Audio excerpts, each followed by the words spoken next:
ศีลคือข้อห้ามธรรมคือข้อให้พุทธองค์ตรัสไว้ชี้ทางใจให้ภาคเพียรเบญจศีลเบญจธรรมท่องจำสมัยเราเป็นนักเรียนธรรมะไม่เคยแปรเปลี่ยนแต่เรายังจำได้ไหมมาทวงคำมันหมู่บ้านศีลห้าถือเป็นพันธะชาวพุทธทุกคนทั่วไทยสำนักพุทธขับเคลื่อนธรรมจุดเทียนสว่างที่กลางหัวใจสังคมจะร่มเย็นได้ศีลธรรมในใจต้องมีเบญจศีลว่ายังไงไหนลองท่องมา ข้อหนึ่งห้ามฆ่าสัตว์ข้อสองห้ามลักทรัพย์ข้อสามห้ามประพฤติผิดในกามข้อสี่ห้ามพูดเท็จข้อห้าห้ามดื่มสุราแล้วเบญจะทำทั้งห้าว่าอย่างไรไหนบอกชัดๆอีกที ข้อหนึ่งเมตตากรุณาข้อสองสัมมาอาชีพข้อสามกามสังวร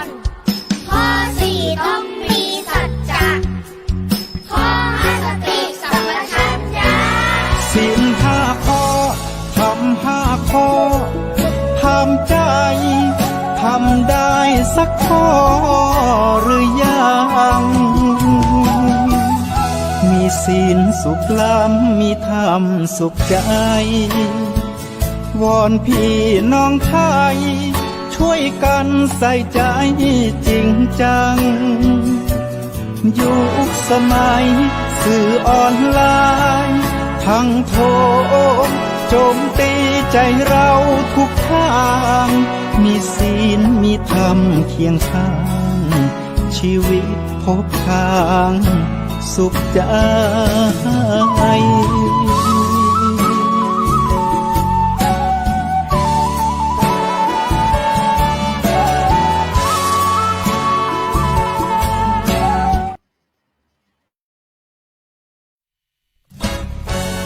ทำเป็นทีมสถานีธรรมะออนไลน์ขอเชิญติดตามชมรายการธรรมสากัจฉาสนทนาธรรมตามการคุยทุกเรื่องทุกประเด็นเติมธรรมะให้หัวใจเติมอาหารใจเติมพลังใจให้ตนเองเป็นประจำทุกวันเวลา 20 นาฬิกาเป็นต้นไปโปรดกดปุ่มติดตามและกด Subscribe เมื่อทำเป็นทีมมาเราจะได้พบกันเพื่อรับฟังสารธรรมข้อคิดดีๆมากมายรับบุญง่ายๆด้วยการกดแชร์เผยแพร่เป็นธรรมทานสัพพทานังธรรมทานังชินาติการให้ธรรมะย่อมชนะการให้ทั้งปวง1 แชร์1 บุญมีค่าเท่ากับเผยแผ่ธรรมะให้กว้างไกลแชร์ไปมากยิ่งได้บุญมากเป็นการเปิดโอกาสให้คนได้รับฟังธรรมพบปัญญามีความสุขพ้นจากทุกข์ด้วยการฟังธรรมะมาทวงคำมันหมู่บ้านศีลห้าถือเป็นพันธะ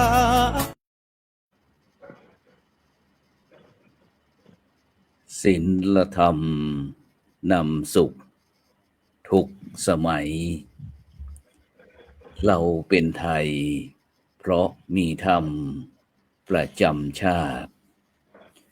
หากไร้ศีลสิ้นธรรมต่ำอำนาจประเทศชาติจะอยู่ได้อย่างไรกันขอกราบขอธรรมสวัสดีกับบรรดาท่านผู้ฟังท่านผู้ชมทุกท่านที่กำลังติดตามช่องธรรมะเป็นทีมทีวีออนไลน์กลุ่มพระสงฆ์อุบาสกอุบาสิการ่วมกันเผยแผ่ธรรมะออนไลน์ไลฟ์สด ทาง Facebook ทาง YouTube แล้วก็สถานีวิทยุเครือข่ายคลื่นสีขาวชาวประชา8จังหวัดภาคเหนือ FM 104.50 เมกะเฮิรตซ์วัดฝายหินจังหวัดเชียงใหม่พร้อมทั้ง Facebook YouTube พร้อมทั้งทุกช่องทางที่ได้ร่วมกันไลฟ์สดในค่ำคืนวันนี้ก็กับผมอัตมาภาพพระครูโสพลปริยัติก็ได้นำรายการสังฆพัฒนาเพื่อประชาชน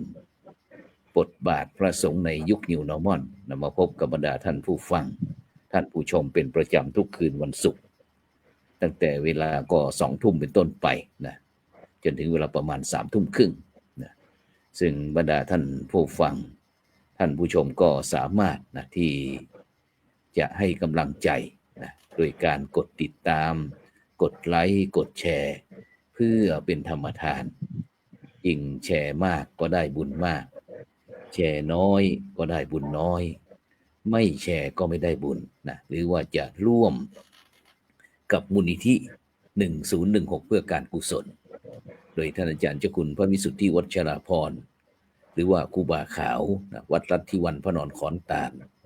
รองเจ้าคณะอำเภอแม่ริมประธานมูลนิธิ1016เพื่อการกุศล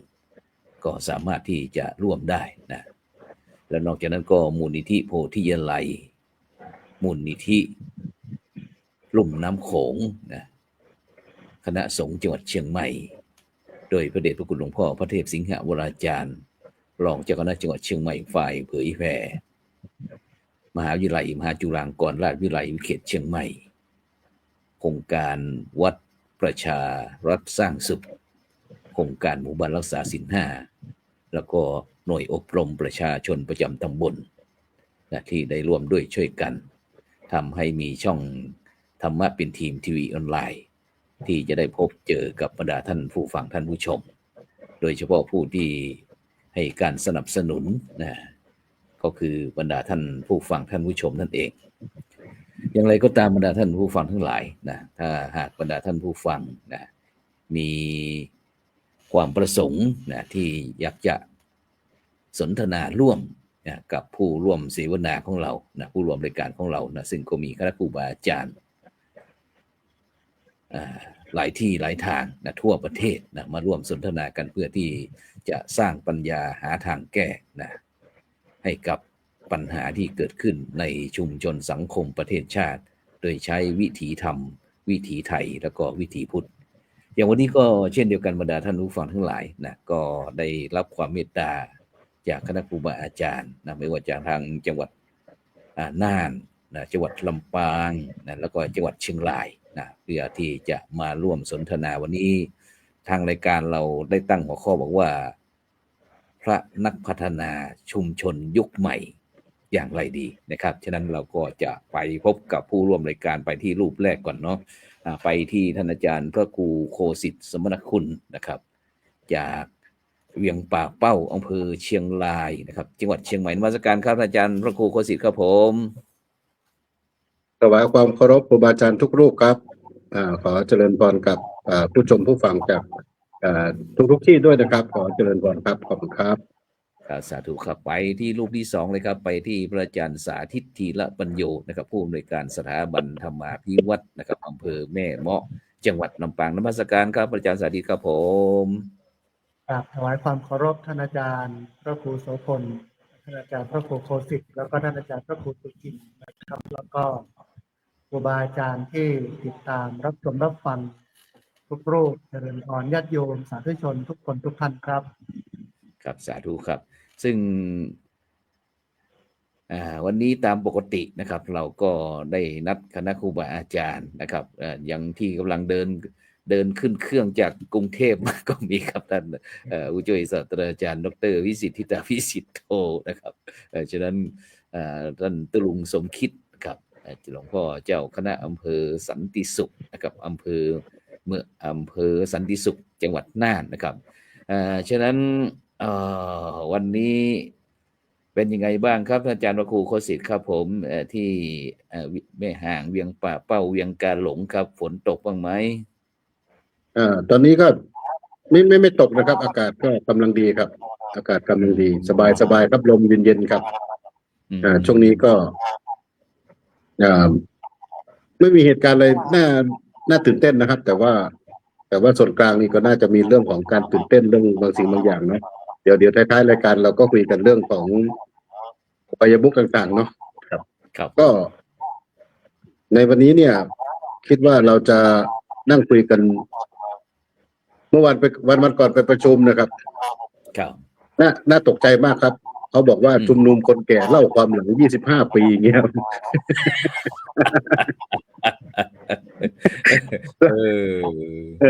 เราก็อยู่ในกลุ่มแรกๆที่ตั้งร่วมก่อตั้งกับคปชน.ภาคเหนือด้วยครับ ก็คิดว่าเราตอนนี้ท่านอาจารย์พระครูโคสิทธิ์นี่เข้าลงสมัครเป็นสมาชิกคพชน.เรียบร้อยแล้วใช่ไหม น่าจะเป็นต่อท้ายด้วยคปชน.สว.นะครับก็คือโอ้ยังครับยังอีกนานครับผมครับผมอาจารย์สาธิตล่ะครับเป็นยังไงบ้างครับอาจารย์สาธิตครับที่แม่เมาะลำปางของเราครับบรรยากาศอากาศค่อนข้างที่จะอบอ้าวนิดนึงครับดูเหมือนว่าฝนจะตกนะครับมีครึ้มอยู่บ้างวันนี้ทั้งวันก็เพิ่งฟื้นจากไข้นะฮะเป็นไข้หวัดมาหลายวันนี้ก็เริ่มดีขึ้นอาจจะได้กำลังใจจากการไปร่วมงานเครือข่ายพระสงฆ์นักพัฒนาครบรอบ25 ปีนะที่ผ่านครับก็เลยทำให้มีกำลังใจกลับมาก็มีพลังนะในการมาฟื้นในการมาทำงานด้านการพัฒนาสังคมในพื้นที่แล้วก็วันพรุ่งนี้ในตอนบ่ายก็จะมีการประชุมมูลนิธิจำพีระปัญโยประจำปีครับผม2568นะครับก็ได้ฟังครูบาอาจารย์ได้เรียนรู้กับครูบาอาจารย์มาในงานครบรอบ25 ปีก็เลยทำให้มีพลังนะคิดว่ายังมีควันหลงนะจากงานอยู่นะก็เลยได้กำลังใจมาทำงานหลายเรื่องหลายอย่างได้แก้ไขปัญหาหลายด้านด้วยนะครับในช่วงนี้ครับครับยังก็คงจะไม่ถึงกับกลุ่มสวนะครับอาจารย์สาธิตครับอย่างที่อาจารย์โคสิทธิ์พูดนะครับเพราะว่าครับบอกว่า25 ปีคพชน.นะครับเครือข่ายพระนักพัฒนาชุมชนภาคเหนือนะครับเรียนรู้เท่าทันเปลี่ยนผ่านสู่พระสงฆ์รุ่นใหม่เป็นยังไงบ้างครับอาจารย์พระครูโคสิทธิ์ครับวันนั้นเราได้มีโอกาสได้พบกับพระมหาเถระอนุเถระนะครับ แล้วก็ลูกพระลูกเนนอะไรต่างๆครับในงาน25 ปีนะครับของเครือข่ายพระนักพัฒนาชุมชนภาคเหนือของเราครับได้มีการอะไรเปลี่ยนแปลงที่จะมาคุยให้ฟังไหมครับ25 ปี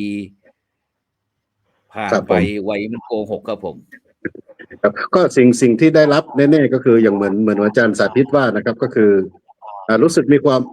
มีใจฟูมากขึ้นนะครับมีใจฟูมากขึ้นที่เห็นครูบาอาจารย์ท่านยังเข้มแข็งแล้วก็ยังยึดมั่นอุดมการณ์ที่เราก่อร่างสร้างตัวขึ้นมา25 ปีเนี่ยทุกท่านเห็นความเข้มแข็งในใจของครูบาอาจารย์ทุกรูปทุกท่านนะครับถึงแม้ว่าจะสูงวัยขึ้นภารกิจจะเยอะขึ้นแต่ว่าทุกท่านก็ยังไม่ทิ้งอุดมการณ์เดิมนะครับในการที่จะเพื่อที่จะพัฒนาสังคมพัฒนาชุมชนแล้วก็ดีใจอีกอย่างหนึ่งก็คือเราเห็นรุ่นน้องๆรุ่นลูกๆหลานๆขึ้นมาเนี่ยเพื่อที่จะมาทดแทนครูบาอาจารย์ที่ถึงแม้ว่าจะกำลังใจจะสู้ไม่ถอยเนี่ยแต่ว่าร่างกายมันอาจจะถดถอยแล้วภาระหน้าที่อาจจะเพิ่มมากขึ้นนะครับก็จะช่วยกันแบ่งเบาภาระในการทำงานให้พวกเราในฐานะที่เป็นกลุ่มพนักพัฒนาเนี่ยครับเราก็จะมีความกระตือรือร้นเป็นเหมือนกับการไปเติมไฟครับ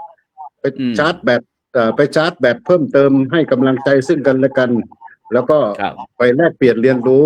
หาประสบการณ์ใหม่ๆจากครูบาอาจารย์นะครับ ครับ ก็ถือว่ามันก็เป็นนิมิตหมายอันดีที่เราจะนำกลับมาเอาพลังเหล่านั้นเนี่ยพลังของครูบาอาจารย์ที่เมตตากับพวกเรามาตลอดเนี่ยมาทำงานในพื้นที่กันต่อไปครับ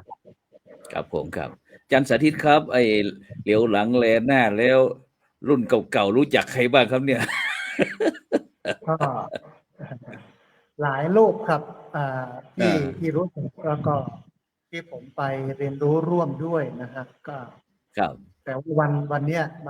มาดูสภาพนะแต่ละโลกเนี่ย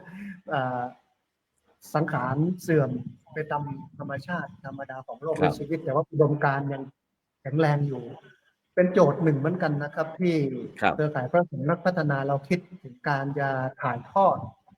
เคล็ดลับวิชาความรู้อุดมการณ์ต่างๆ ให้กับอนุชนคนรุ่นหลังพระรุ่นใหม่นะแล้วก็ ครับ ญาติโยมคารวะด้วยนะฮะต้อง อืม ต้องย้อนไปว่าเครือข่ายพระสงฆ์นักพัฒนาชุมชนภาคเหนือเนี่ยเกิดขึ้นได้ก็เพราะว่าพระท่านเห็นปัญหาของ อืม ความเดือดร้อนของชาวบ้าน โดย ครับ อาจจะเริ่มที่เขื่อนปากมูลครับในสมัยนั้นที่อีสา อื น ม แล้วก็เชียงใหม่ก็มีการจัดเรื่องของม็อบรณรงค์ความเดือดร้อนของชาวบ้านเรื่องเกษตรกรเรื่องชนเผ่าครูบาอาจาร ครั ย์ บ ท่านก็เลยได้แนวคิดถึงการมาจัดตั้งเครือข่ายพระสงฆ์นักพัฒนาชุมชนภาคเหนือโดยเอาปัญหาของชุมชนมาเป็นตัวตั้ง แล้วก็วันนี้ยาวนานมาถึง 25 ปีนะฮะแต่ว่ามาไม่ครบครับ เพราะว่าที่มาไม่ครบก็คือส่วนหนึ่งมรณภาพไปเยอะนะเพราะว่ารุ่นเก่าก็ชราภาพนะแล้วก็ได้มรณภาพลง แต่ว่าเห็นพระรุ่นใหม่ครับได้เข้ามาร่วมกันขับเคลื่อนร่วมกันขยับให้เครือข่ายพระสงฆ์นักพัฒนาชุมชนเนี่ยจะก้าวไปข้างหน้าได้นะเดี๋ยวก็จะพูดเพิ่มเติมอีกต่อไปสักหน่อยครับ ให้ ครับผม ให้ครูบาอาจารย์อีกสองโลกคือท่านอาจารย์พระครูสุจินต์นันทกิจนะแล้วก็ท่านอาจารย์พระดรวิสิทธิตาวิสิทธิโทได้ร่วมพูดร่วมคุยในเบื้องต้นของรายการด้วยครับครับ ครับฉะนั้นเราจะไปที่ท่านอาจารย์พระครูสุจินต์นันทกิจนะครับ จากหลวงพ่อเจ้าคณะอำเภอ สันติสุข จังหวัดน่านนมัสการครับตุลุงสมคิดครับผม ถวายความเคารพทุกรูปทุกองค์นะครับผม อืม ไปที่ไหนมาเนี่ย ประธานเราเพิ่งมา อยู่ที่ไหนครับ พอดี ออกอากาศที่ไหนเนี่ย พอดีมีแขกมาแขกต่างจังหวัดมาแวะ ก็เลยคุยงานกัน อืม ก็เลยเร่งรีบหน่อยหนึ่งครับ อืมครับผม อืม เป็นยังไงบ้างครับ ที่วัดโป่งคำของเราสันติสุขของเราตอนนี้บรรยากาศหนาวไหมครับผม ตอนนี้รู้สึกว่าจะร้อนมา2 วันเลยครับพระเดชพระคุณท่าน เพราะว่า ครับผม อากาศมันเปลี่ยนบ้าง แต่ว่าวันนี้มีเขาว่าฝนจะตกนะครับ อืม เห็นมืดครึ้มแล้วก็ได้ยินเสียงฟ้ามันโครมครามอยู่ครับ โอ้ครับผม กลับมาถึงวัดก็พอดีมีญาติมีโยมมีแขกมารอคุยงานหลายๆเรื่อง ครั ก็ บ เลยทำให้เราได้ลำลึกนึกถึงว่าประโยชน์ของการมาวัดมันก็ดีอย่างหนึ่งคือ อืม อย่างน้อยๆได้เอาเรื่องราวบางสิ่งบางอย่างมาเล่าให้กับคุณเจ้าคุณโยมแล้วก็ลูกๆหลานๆฟังกันที่เขามารอสดับรับฟังกันที่วัดนะครับ ครับโอ้สาธุสาธุครับผมครับอย่างนั้นเราไปที่ท่านพระอาจารย์ดร.วิสิทธิตาวิสิทธิโทครับผู้ช่วยศาสตราจารย์ดร.นะครับ จากมหาวิทยาลัยมหาจุฬาลงกรณราชวิทยาลัยวิเขตเชียงใหม่นมัสการครับอาจารย์ดร.ครับผม ครับน้อมกราบถวายความเคารพพระเดชพระคุณครูบาอาจารย์ทุกรูปครับ มีท่านอาจารย์พระครูสุจินต์นันทกิจ เป็นที่สักการะอย่างยิ่ง ครับครูบาอาจารย์ทุกรูปเลยนะครับขออภัยครับ ผมเพิ่งเข้ามาไม่รู้ว่ามาทันหรือเปล่าอาจารย์แต่ก็ทันอยู่เนาะ ครับท่านครับผมกำลัง ครับ เปิดรายการเองครับผมอาจารย์ครับ อาจารย์ดร.วิสิทธิ์รู้จักไหมเนี่ยรูปเนี่ยหนุ่มน้อยรูปนี้รู้จักไหม หลวงพ่อครับหลวงพ่อตุลุงครับอายุ80 กว่าปีแล้วครับ แต่ว่า หนุ่ม เวลา น้อย อยู่กับท่านนี่เวลาอยู่กับท่านนี่เราจะมีพลัง ครับ ตุลุงท่านจะให้ พลังนะครับ ครับ เราเห็นเลยว่าเวลาเราอยู่ใกล้ครูบาอาจารย์นะเราอยู่ใกล้ครูบาอาจารย์แล้วเรารู้สึกมีพลังนะครับ ครับ แต่เสียดายไม่ได้เจอทุดงค์ท่านนะแต่ว่าเราก็มีโอกาสได้เจอท่านบ่อยครั้งนะครับ ครับ แต่นะ ตุ ตุลุง ตุลุงสมหมายนะครับ ตอนนี้80กว่าแล้วนะครับ คงจะเป็นคพชนของเรารุ่นแรกๆนะครับ แต่ตุลุง ก ก็ ป แข็ง ช แร น ง ส ครับ ว ครับแข็งแรง ท่าน มา อาก จารย์ครูโกสิทธิ์บอกว่าสวนะครับซึ่งโดยเฉพาะเนี่ยบรรดาท่านผู้ฟังท่านผู้ชมนะวันนั้นเมื่อวันที่25-26 กุมภาพันธ์ที่ผ่านมาเนี่ยทางเครือข่ายนักพัฒนาชุมชนภาคเหนือนะซึ่งมีชื่อย่อว่าคพชนเนี่ยได้จัดกิจกรรม25 ปีที่โรงเรียนดอยสะเก็ดพดุงศาสตร์นะซึ่งอำเภอดอยสะเก็ดจังหวัดเชียงใหม่ที่วัดปทุมศรารามหรือว่าหนองบัวนะซึ่งก็จะตรงข้ามกับปากทางเข้าเขื่อนแม่งัดนะทางไปเทคโนโลยีราชมงคลนะทางขวามือสักนิดหนึ่งฉะนั้นอยากจะให้ท่านอาจารย์ดร.วิสิทธิ์ได้ช่วยพูดถึงความเป็นไปเป็นมาของงานนี้สักนิดหนึ่งครับผมครับก็ก่อนอื่นจริงๆแล้วก็คือในฐานะของกองงานเลขานะครับมูลนิธิโพธิยาไดซึ่งได้รับความเมตตาจากเครือข่ายพระสงฆ์นักพัฒนานะครับ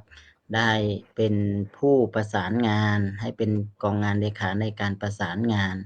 ก็ที่ผ่านมานะครับเราก็มีการ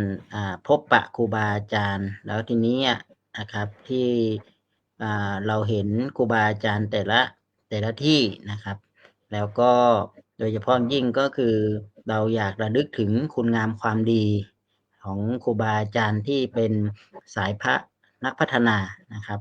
ที่ได้มีโอกาสจุดประกายให้เรามีการมีพลังมีความรู้ในการที่จะเห็นทุกสุขของชาวบ้านแล้วเราก็ลุกขึ้นมานะครับที่จะดูแลกันนะครับด้วยพลังโดยอาศัยพุทธธรรมนะครับไม่เป็นการทำงานร่วมกันเป็นเครือข่ายเนาะทีเนี้ยเวลาผ่านไปยาวนานเนี่ยครับเราก็มีครูบาอาจารย์ที่ล้มหายตายจากแล้วครูบาอาจารย์ที่ยังอยู่เราก็รู้สึกว่าอยากจะระลึกถึงคุณงามความดีของท่านทั้งหลายแล้วมีโอกาสได้พบปะกันครับก็เลยจัดงานครบรอบแล้วก็25 ปีใน25 ปีก็ยังระลึกว่าเราจะมีครูบาอาจารย์สายนักพัฒนาเราเนี่ยนะครับได้มีโอกาสได้มาพบปะกันแล้วก็ระลึกถึงแล้วก็มาวางแนวทางในการที่จะเคลื่อนงานภายหน้าก็หมายถึงว่าเป็นการทบทวนเป็นการเดี๋ยวหลังเดือนหน้าก็ฟังครูบาอาจารย์ที่เป็นฝ่ายพัฒนานะครับเสร็จแล้วเราก็ได้ฟังความคิดของท่านแล้วก็เราจะนำหลักการแนวทางเนี้ยไปขยายยังไงแล้วก็จะเป็นการทบทวนเรื่องเครือข่ายของพระสงฆ์นักพัฒนาไปด้วยครับดังนั้นก็คือมีท่านอาจารย์พระมหาอินทร์สอนท่านเป็นประธานมูลนิธินะครับแล้วก็ท่านก็ได้ลำดิว่าอยากจะเอาครูบาอาจารย์ได้มาพบปะกันครับก็เลยเกิดทั้งที่แนวคิดนี้นะครับเราอยากมีมานานละนะครับแต่ครูบาอาจารย์กว่าจะได้มาเจอกันนะครับโดยเฉพาะยิ่งท่านอาจารย์พระครูสุจินนันทกิจเนี่ยนะครับตุลุงสมคิดเราท่านก็อยากจะมีเวทีให้พวกเราได้มีโอกาสได้พบปะกันหลายครั้งนะครับผมไปขอพรปีใหม่ท่านก็ถามว่าเมื่อไหร่เราจะได้มีโอกาสได้เจอกันนะครับแล้วก็เลยมานั่งคิดกันในงานกองงานเลขานะครับก็ได้ปรึกษาหารือท่านอาจารย์สาธิตจริงๆก็ว่าเจออาจารย์ก็ไม่ถ้าไม่มีงานก็ไม่ได้เจอกันนะผ่านแล้วก็สวนกันทางกันอยู่ตลอดนะครับแต่ก็เราก็มีโอกาสที่จะได้เจอกันอย่างอาจารย์พระครูโคสิทธิ์อย่างเงี้ยครับนะก็วันนั้นก็ได้คุยได้เจอกันก็ทำให้เรามีพลังครับอาจารย์พระครูครับเหมือนกับเราได้มีโอกาสได้กลับมามีเหมือนกับว่าเรามีครูบาอาจารย์เรามีครูบาอาจารย์เราไม่ได้หลงทางหลงทิศหลงทางเนาะเรามีครูบา แล้วก็ทำให้เรารู้สึกว่าการที่ทำงานที่ผ่านมาเนี่ยเราเดินทางมาสายนี้เนี่ยเรารู้สึกว่าเราภาคภูมิใจนะที่เป็นเครือข่ายร้อยกันได้อย่างเงี้ยครับ จึงเกิด ครับ การก็มีเวทีสองใหญ่ๆครับ ก็คือสอง ครับ เรื่องก็เรื่องแรกก็คือการทบทวนแนวคิดหลักการวิธีการการอุดมการณ์ในการก่อเกิดของเครือข่ายพระสงฆ์รัฐบาล อันที่สองเรา ครับ ก็ระลึกถึงครูบาอาจารย์นะครับทำบุญอุทิศส่วนกุศลไปครูบาอาจารย์ที่ล่วงลับไปครับอาจารย์ครูครับ ครับยังตัวลุงสมคิดครับวันนั้นเราในฐานะที่เป็นประธานในการ เป็นประธานในการเสวนาเหมือนกันอาจารย์ครับวันนั้นทางได้สนทนาเรื่องอะไรกันบ้างครับผมได้เล่าให้บรรดาท่านผู้ฟังท่านผู้ชมฟังสักนิดนะครับเดี๋ยวเราก็จะได้เสริมเติมเต็มกันครับผม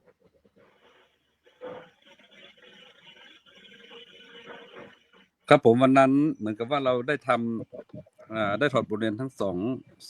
องบทบาทหนึ่งก็คือในฐานะที่เป็นผู้เฒ่าผู้แก่ของมูลที่โพธิยาลัย ครับ ซึ่งได้ถอดบทเรียนประสบการณ์บางอย่างให้กับรุ่นลูกรุ่นหลาน ได้สัตว์รับฟังได้เห็นแนวทางว่าการปรับเปลี่ยนการพัฒนาเนี่ยที่จะส่งผลต่อการปรับเปลี่ยนไม่ว่าจะเป็นเรื่องสิ่งแวดล้อมเรื่องวิถีชีวิตของคนน่ะเราจะต้องเปลี่ยนที่ตัวเราเองก่อนแล้วก็ที่สำคัญก็คือเราต้องได้เห็นคุณค่าของความทุกข์ที่เราเผชิญมาแล้วก็ข้ามก้าวล่วงทุกข์ตรงนั้นคือเห็นความทุกข์ของชาวบ้านก็คือเหมือนกับเป็นความทุกข์ของพระเนี่ยเนาะอันนี้ก็ได้สอบบทเรียนในฐานะผู้เฒ่าผู้แก่สองเนี่ย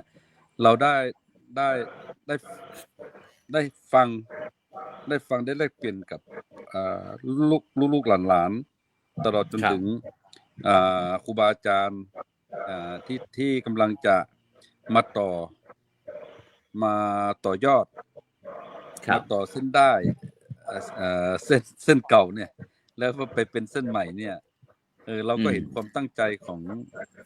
องคนรุ่นใหม่นะแล้วก็คือได้เห็นสองมิตินี้ก็เลยมีความหวังว่ายังไงก็แล้วแต่การนำเอาหลักพุทธธรรมเป็นฐานในการพัฒนาเนี่ยมันก็ยังคงความขลังอยู่นะครับผม ครับครับไปที่ท่านอาจารย์พระครูโคสิทธิ์ครับวันนั้นได้เห็นคุยเรื่องอะไรกันบ้างครับโดยเฉพาะบทบาทนะครับได้เห็นว่าบทบาทของพระสงฆ์นักพัฒนาชุมชนภาคเหนือของเราเมื่อ25 ปีก่อนนะครับ25 ปีก่อนก็อาจจะอีกรูปแบบหนึ่งนะครับแต่ในปัจจุบันนี้มายุค AI หรือยุค 5G อะไรต่างๆครับอาจารย์ได้เห็นอะไรเปลี่ยนแปลงไหมครับอาจารย์ครับเรื่องการทำงานของพระสงฆ์นักพัฒนาของเราก็เห็นหลายประเด็นนะครับเรื่องของการพัฒนาของครูบาอาจารย์เราถึงแม้ว่าครูบาอาจารย์ของเราเนี่ยจะอยู่25 ปีที่เราทำงานผ่านมาเนาะแล้วก็20 ปีก่อนกับหลังจากนี้ก็มาถึงปัจจุบันเนี่ยพระสงฆ์ที่ทำงานรุ่นแรกๆเนี่ยก็มีการพัฒนาครับก็มีการพัฒนาเรื่องรูปแบบการนำเสนอเรื่องอะไรต่างๆการนำเสนอให้กับเข้ากับยุคกับสมัยมากขึ้นใช้เทคโนโลยีมากขึ้นนะครับก็แต่ว่าก็ยังไม่100%แต่ที่น่าสนใจก็คือเราเห็นพระรุ่นใหม่ครับพระรุ่นใหม่ที่ก้าวขึ้นมามีแนวคิดมีอุดมการณ์เดียวกันกับครูบาอาจารย์แต่ท่านเหล่านั้นเนี่ยท่านเสริมเขี้ยวเล็บด้วยการมีเทคโนโลยีมีองค์ความรู้มีการพัฒนารูปแบบอะไรต่างๆมากมายเห็นแล้วผมชื่นใจนะครับที่ยังมีพระรุ่นลูกหลานเราเนี่ยก้าวขึ้นมาเนี่ยครับแล้วก็มาเรียนรู้กับครูบาอาจารย์มาเรียนรู้กับครูบาอาจารย์แล้วพัฒนาองค์ความรู้ของครูบาอาจารย์เนี่ยให้ต่อยอดออกไปนะครับก็เป็นสิ่งที่น่าภาคภูมิใจแล้วครับที่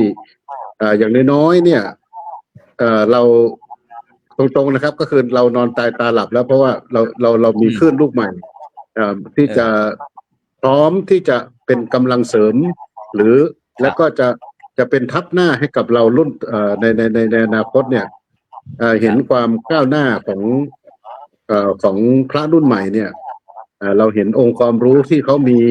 กล้านำเสนอแล้วก็มีเครื่องไม้เครื่องมือในการนำเสนอที่ดีขึ้นเนี่ยผมคิดว่ามันจะเป็นเครื่องมือที่สำคัญในการเผยแผ่พระพุทธศาสนาแล้วก็นำองค์ความรู้เรื่องพุทธศาสนาเนี่ยเข้าสู่ชุมชนแล้วก็คนรุ่นใหม่ได้มากขึ้นครับครับผมซึ่งโดยเฉพาะในวันนั้นบรรดาท่านผู้ฟังท่านผู้ชมนอกจากที่คณะครูบาอาจารย์จะได้พูดถึงเรื่องการสนทนากันเกี่ยวกับเรื่องบทบาทของพระสงฆ์นักพัฒนาชุมชนภาคเหนือของเราซึ่งส่วนมากก็จะเป็นรุ่น25 ปีผ่านมาแต่วันนั้นเราได้มีการทำบุญทักษิณาเพื่อที่จะอุทิศถวายแก่บุรพาจารย์ของเราก็ตั้งแต่พระเดชคุณหลวงปู่นักบุญแห่งล้านนาไทยก็คือครูบาเจ้าศรีวิชัยมาถึงยุคในหลวงพ่อพระพุทธพจน์วราพรบ้างหลวงพ่อพระธรรมสิทธาจารย์หลวงพ่อพระเทพวิสุทธิคุณหลวงปู่พระพรหมมงคลหลวงปู่ทองสิริมังคโลแม้กระทั่งล่าสุดหลวงพ่อเจ้าคุณพระโสพลพัฒโนดมหรือว่าศรีเหลานะอดีตรองเจ้าคณะจังหวัดพะเยานะกิติมศักดิ์นะที่มีบทบาทในการที่บอกว่าเป็นอุปชารูปแรกนะที่มีการบวชปลานะฉะนั้นเราก็จะได้ยินกิตติศักดิ์ชื่อเสียงอะไรต่างๆของคณะครูบาอาจารย์เราที่ผ่านมาฉะนั้นเราจะกลับไปที่พระอาจารย์สาธิตซึ่งถือว่าเป็นน้องเล็กนะแต่ก็ไม่เล็กพริกขี้หนูนะได้เห็นรุ่นเก่าแล้วก็มารุ่นยุคปัจจุบันท่านอาจารย์สาธิตครับเป็นยังไงบ้างครับไอ้บทบาทจะมีการเปลี่ยนแปลงหรือว่าดั้งเดิมหรือว่าในเชิง อย่างเหมือนกับพรบคณะสงฆ์คือเรื่องการศึกษาการปกครองการเผยแผ่การศึกษาสงเคราะห์สาธารณะสงเคราะห์สาธารณูปการแล้วก็บวก1อีกไหมครับหรือว่าอาจารย์เห็นมีงานอะไรที่พระสงฆ์นักพัฒนารุ่นใหม่ของเราที่ได้เสริมเติมเต็มต่อยอดจากรุ่นเก่ามาบ้างครับผมครับก็มันเป็นพลวัตครับเป็นการขับเคลื่อนของโลกที่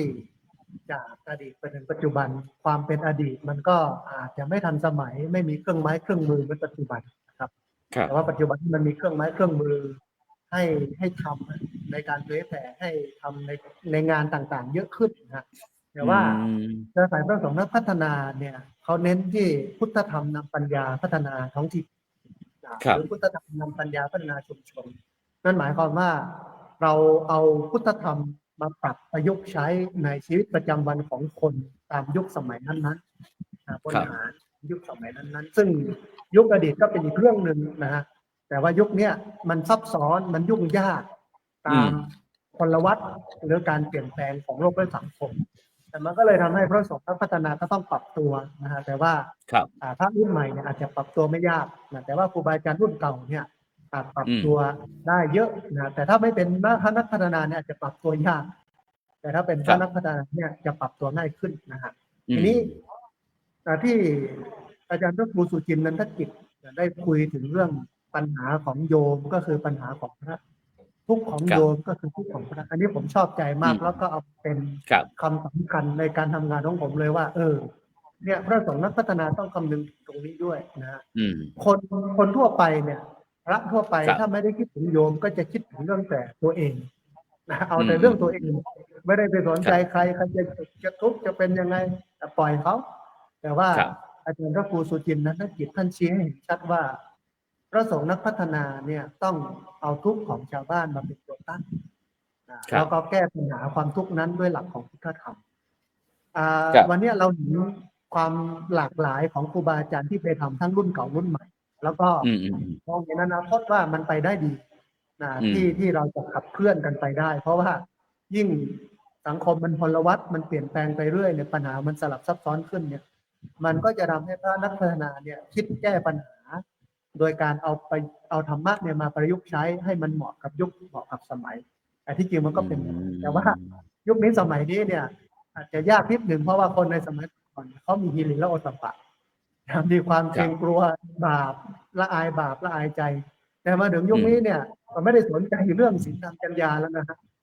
อาจจะพูดถึงพวกรวมของรัฐบาลด้วยซ้ำไปว่า ไปมองถึงเรื่องของเม็ดเงินเป็น ครับ เป็นสิ่งสำคัญมากกว่าศีลธรรมของคน เช่น ครับ พูดถึงเรื่องของการพนันที่มันถูกกฎหมาย พูดถึงเรื่องของการเหล้าในวันพระแต่เมื่อก่อนเนี่ยแม้แต่การฆ่าสัตว์เนี่ยเขาจะ ครับ เขาจะเว้นวันพระถ้าเป็นคฤหัสถ์หลายคนจะซื้อเนื้อมาทำลาบทำโน่นนั่นในวันพระเนี่ยอาจจะซื้อไม่ได้ ครับ แต่ว่าถ้าเป็นวันอื่นที่ซื้อได้ เพราะว่าวันพระเนี่ยเขาหยุดไม่ทำแต่วันนี้เนี่ย ครับ หมายของวันพระอาจจะลดคุณค่าลดบทบาทลง ซึ่งมันก็เป็นโจทย์หนึ่งให้พระสงฆ์ได้มาคิดว่าจะทำให้วันพระมันมีความหมายยังไง ในเชิงของการไปปรับเปลี่ยนพฤติกรรมของคนในเชิงของการเป็นสัญลักษณ์ของคนที่เมื่อถึงวันพระแล้ว อาจจะสงบจิตสงบใจ มีหลายหมู่บ้านนะครับ เมื่อถึงวันพระ ครับ ก็จะหยุดงานทั้งหมดก็มาปฏิบัติศีลปฏิบัติธรรมแต่ภาพอย่างเนี้ยในยุคสมัยที่เราเห็นน้อยลงนะฮะ ครับ คนเข้าถึงธรรมะเหล่านี้น้อยลง มันก็เป็นโจทย์หนึ่งของ อืม ของเครือข่ายพระสงฆ์แต่ว่าหลังจากที่คุยกันเมื่อวันที่25-26 ที่ผ่านมาแล้วเนี่ยครูบาอาจารย์ก็นัดคุยกันอีกรอบหนึ่งว่า เราจะมาปรับประยุกต์ยังไง แต่มันก็ดีอย่างหนึ่งว่า วันนี้เรามีนักวิชาการครับมีครูบาอาจารย์ที่เป็นนักวิชาการที่จะมาช่วยวิเคราะห์ช่วยสังเคราะห์ความต่างๆนะธรรมะต่างๆ ให้เอาไปใช้กับบริบทสังคมให้มันเหมาะกับยุคเหมาะกับสมัย มันไม่เหมือนยุคที่ไม่มีไฟฟ้า มันไม่เหมือนยุคที่ความเชื่ออะไรต่างๆ ที่เป็นเรื่องของสิ่งเหนือธรรมชาติลึกลับซับซ้อน แต่ว่าวันนี้มันเป็นยุคของวิทยาศาสตร์ ที่มันจะพิสูจน์นะเพราะฉะนั้นงานของเครือข่ายพระสงฆ์นักพัฒนาก็เลยจะยุ่งยากนิดนึงแต่ว่าไม่เหนือมันสมองของผู้บาอาจารย์นะครับ ครับ ประมาณนี้เลยครับอาจารย์ครับ ครับ ซึ่งโดยเฉพาะนะครับถ้าเป็นพระสงฆ์องค์เจ้าถ้าเป็นยุคก่อนๆนั้นเราก็อาจจะสอนพี่น้องพุทธศาสนิกชนของเราเกี่ยวกับเรื่องความสุขคืออย่างยกตัวอย่างก็นัตติสันติพลังสุขขังสุขอื่นยิ่งกว่าความสงบไม่มีสุขที่มีศีลมีธรรมสุขที่สงบสุขอะไรต่างๆแต่ในปัจจุบันนี้มันโจทย์มันเปลี่ยนหรือเปล่าครับสุขคือการมีเงินคืองานบันดาลสุขอะไรต่างๆนี่หรือเปล่าครับไอ้ที่มันตอบโจทย์อะไรขึ้นมาอย่างเงี้ยครับฉะนั้นท่านอาจารย์พระครูโกสิทธิ์ครับผมท่านอาจารย์ยังใช้คำบริบทเดิมหรือเปล่าครับที่ว่าไอ้อย่างความสุขเนี่ยโดยเฉพาะอย่างพระพุทธศาสนาของเราครับเรื่องได้เน้นถึงเรื่องจิตเรื่องใจไงครับความสุขภายในมีก็ฉันไม่มีก็เฉยหมดกังวลไปเลยอย่างพระเดชพระคุณหลวงพ่อพระเทพวิสุทธิคุณกุศลคันธวัตโลนี่ก็พระสงฆ์นักพัฒนาต้นแบบของเราได้พูดไว้อย่างนี้นะครับแล้วก็ประชาชนมีความสุขพระก็มีความสุขประชาชนมีกินมีรับประทานพระสงฆ์องค์เจ้าก็มีรับกินมีฉันอะไรเงี้ยท่านอาจารย์ครับอาจารย์มองอย่างนี้ยังไงครับอาจารย์พระครูโคสิทธิ์ครับผมก็ในเรื่องนี้นะครับ ก็ผมคิดว่าความสุขที่แท้จริงเนี่ยก็คือการได้อยู่กับธรรมชาติก็ได้อยู่กับสิ่งที่ดีๆสิ่งที่งามๆนะสิ่งที่ดีแล้วก็เรื่องของจิตใจเนี่ยสำคัญที่สุดนะครับตะกี้ย้อนไปถึงอาจารย์สาธิตพูดเนี่ยก็คือเขาจะหยุดวันพระเนี่ยผมยังชอบวิถีของความดั้งเดิมของพวกเราในสมัยก่อนก็คือวันพระเนี่ยในช่วงที่ทำนาเนี่ยแม้แต่การที่จะทรมานสัตว์ การที่จะเอาใช้แรงงานวัวควายในการไถนาเนี่ยเขาก็หยุดนะครับเขาก็หยุดวันพระในการทำงานแม้แต่ชาวเขาเองเนี่ยพี่น้องชาวเขาเนี่ยเขาก็วันพระเขาก็ไม่ตัดไม้นะครับแม้แต่ไม้เนี่ยเขาก็ยังไม่เข้าป่าไปตัดไม้นะครับก็ถือว่าเป็นปฏิปทาเป็นความสุขทางใจของเขาที่เขาได้ยึดถือการปฏิบัติกันมาในส่วนของประเพณีวัฒนธรรมเนี่ยแต่ในส่วนของในยุคปัจจุบันเนี่ยมันเป็นความสุขที่เรียกว่ามันฉาบฉวยมากกว่าเนาะมันไม่เข้าลึกถึงเบื้องลึกของจิตใจที่ว่ามันสุขที่แท้จริงมันคืออะไรเนี่ยสุขที่แท้จริงก็คือความสงบความเย็นใจความสบายอกสบายใจอะไรพวกนั้นนะครับก็คือมันจะอยู่ลึกๆแต่ว่าทุกวันนี้เนี่ยทุกในสังคมบ้านเราเนี่ยในสังคมโลกทั่วไปเนี่ยมันมองด้านวัตถุเป็นหลักนะครับ เอ่อมันมองเรื่องของวัตถุเป็นหลักเป็นวัตถุนิยม ครับ ไป แล้วก็เอ่อเขามองถึงความสุขแค่ฉาบฉวยแค่นั้นเองเขาไม่นึกถึงความสุขที่ยั่งยืนนะครับ ในอนาคตที่ยั่งยืนในตัวกระบวนการของความสุขเนี่ยในทางพุทธศาสนาเราเนี่ย เรื่องจิตใจแต่ถ้าจิตเป็นนายกายเป็นบ่าวเนี่ยผมยังยึดตัวนี้เลยถ้าเรามีความสุขทางจิตทางใจของเราแล้วเนี่ย ครับ เรื่องร่างกายเนี่ยมันจะตามมา แต่ถ้าเราทุกข์ใจเมื่อไหร่เนี่ย ร่างกายมันก็จะล้มเหลวตามนะครับผมคิดว่าเอ่อในยุคปัจจุบันที่เขานิยามความสุขสมัยใหม่เนี่ยมันยังห่างไกลจากคำนิยามของพระพุทธเจ้าเยอะมากนะครับ ครับ ผมในมุมมองของผมเนี่ยก็คือความเจริญทางวัตถุเนี่ยมันสูงขึ้น แต่ความเจริญทางจิตใจของคนเราเนี่ยมันกลับต่ำลงเนี่ยมันสวนทางกันเนี่ย เราในฐานะที่เป็นนักพัฒนาเนี่ย เราจะพัฒนาอะไรครับเราไม่ได้พัฒนาวัตถุนะครับ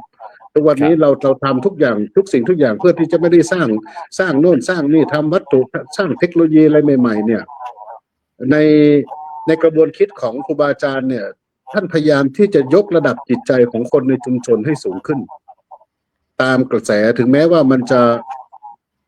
จะถามว่าภาระนี้เนี่ย มันหนักไหมหนักในการที่จะยกหนักมากนะครับ ในการที่จะยกระดับจิตใจของมนุษย์ให้สูงขึ้นแต่ว่าเราก็ทำนะครับ เราก็พยายามทำหลายคนว่าทำไมครูบาอาจารย์ถึงต้องทำทำแล้วได้อะไรเนี่ยทำแล้วได้อะไรทำแล้ว มันเหนื่อยเนี่ย ก็เห็นครูบาอาจารย์เหนื่อยกันทุกคนนะครับ แต่ว่าทำไมต้องทำแต่เราคิดว่าเราทำแล้วเรามีความสุขครับ เราทำแล้วมีความสุขความเหนื่อยกายมันก็หายไป เราทำแล้วเราเห็นชุมชนและสังคมดีขึ้นเนี่ยเราก็เรื่องลำบากกายอย่างที่ครูบาอาจารย์ว่าก็คือมันต้องมันต้องทนนะครับ มันต้องทนแล้วก็มันต้องครูบาอาจารย์สอนอยู่เสมอว่าก็คืออดทนแล้วก็ทนอดนี่ครับ ก็ถึงแม้เราจะอดแต่เรามีความอดทน เรามีความเข้มแข็งในใจแล้วเนี่ยเราก็สามารถที่จะพัฒนาชุมชนถ้าพระสงฆ์อ่อนแอทางจิตใจเมื่อไหร่แล้วก็เราก็ไม่สามารถที่จะยกใครให้สูงขึ้นนะครับเราก็ต้องประคับประคองสังคมนี้ให้สูงขึ้นต่อไปไม่ถึงแม้จะไม่สูงได้มากนักเท่าไหร่แต่ก็พยายามที่จะไม่ให้ซุดลงไปมากกว่านี้ครับครับแต่ผมก็ประมาณนี้ครับครับพุทธังสรณังคัจฉามิธัมมังสรณังคัจฉามิสังฆังสรณังคัจฉามิขอเอาพระพุทธพระธรรมพระสงฆ์เป็นที่พึ่งนะครับนี้เมื่อ50 ปีก่อนนะครับแต่ในปัจจุบันนะครับตลุงสมคิดครับสตังสรณังคัจฉามิอย่างเงี้ยตลุงจะว่ายังไงครับผม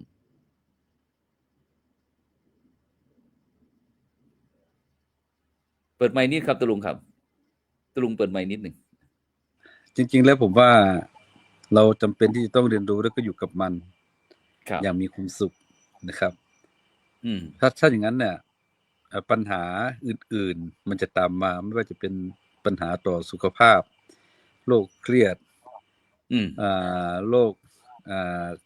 คึกโรคอะไรซึมเศร้าหงอยอะไรก็จะเกิดขึ้นนะครับ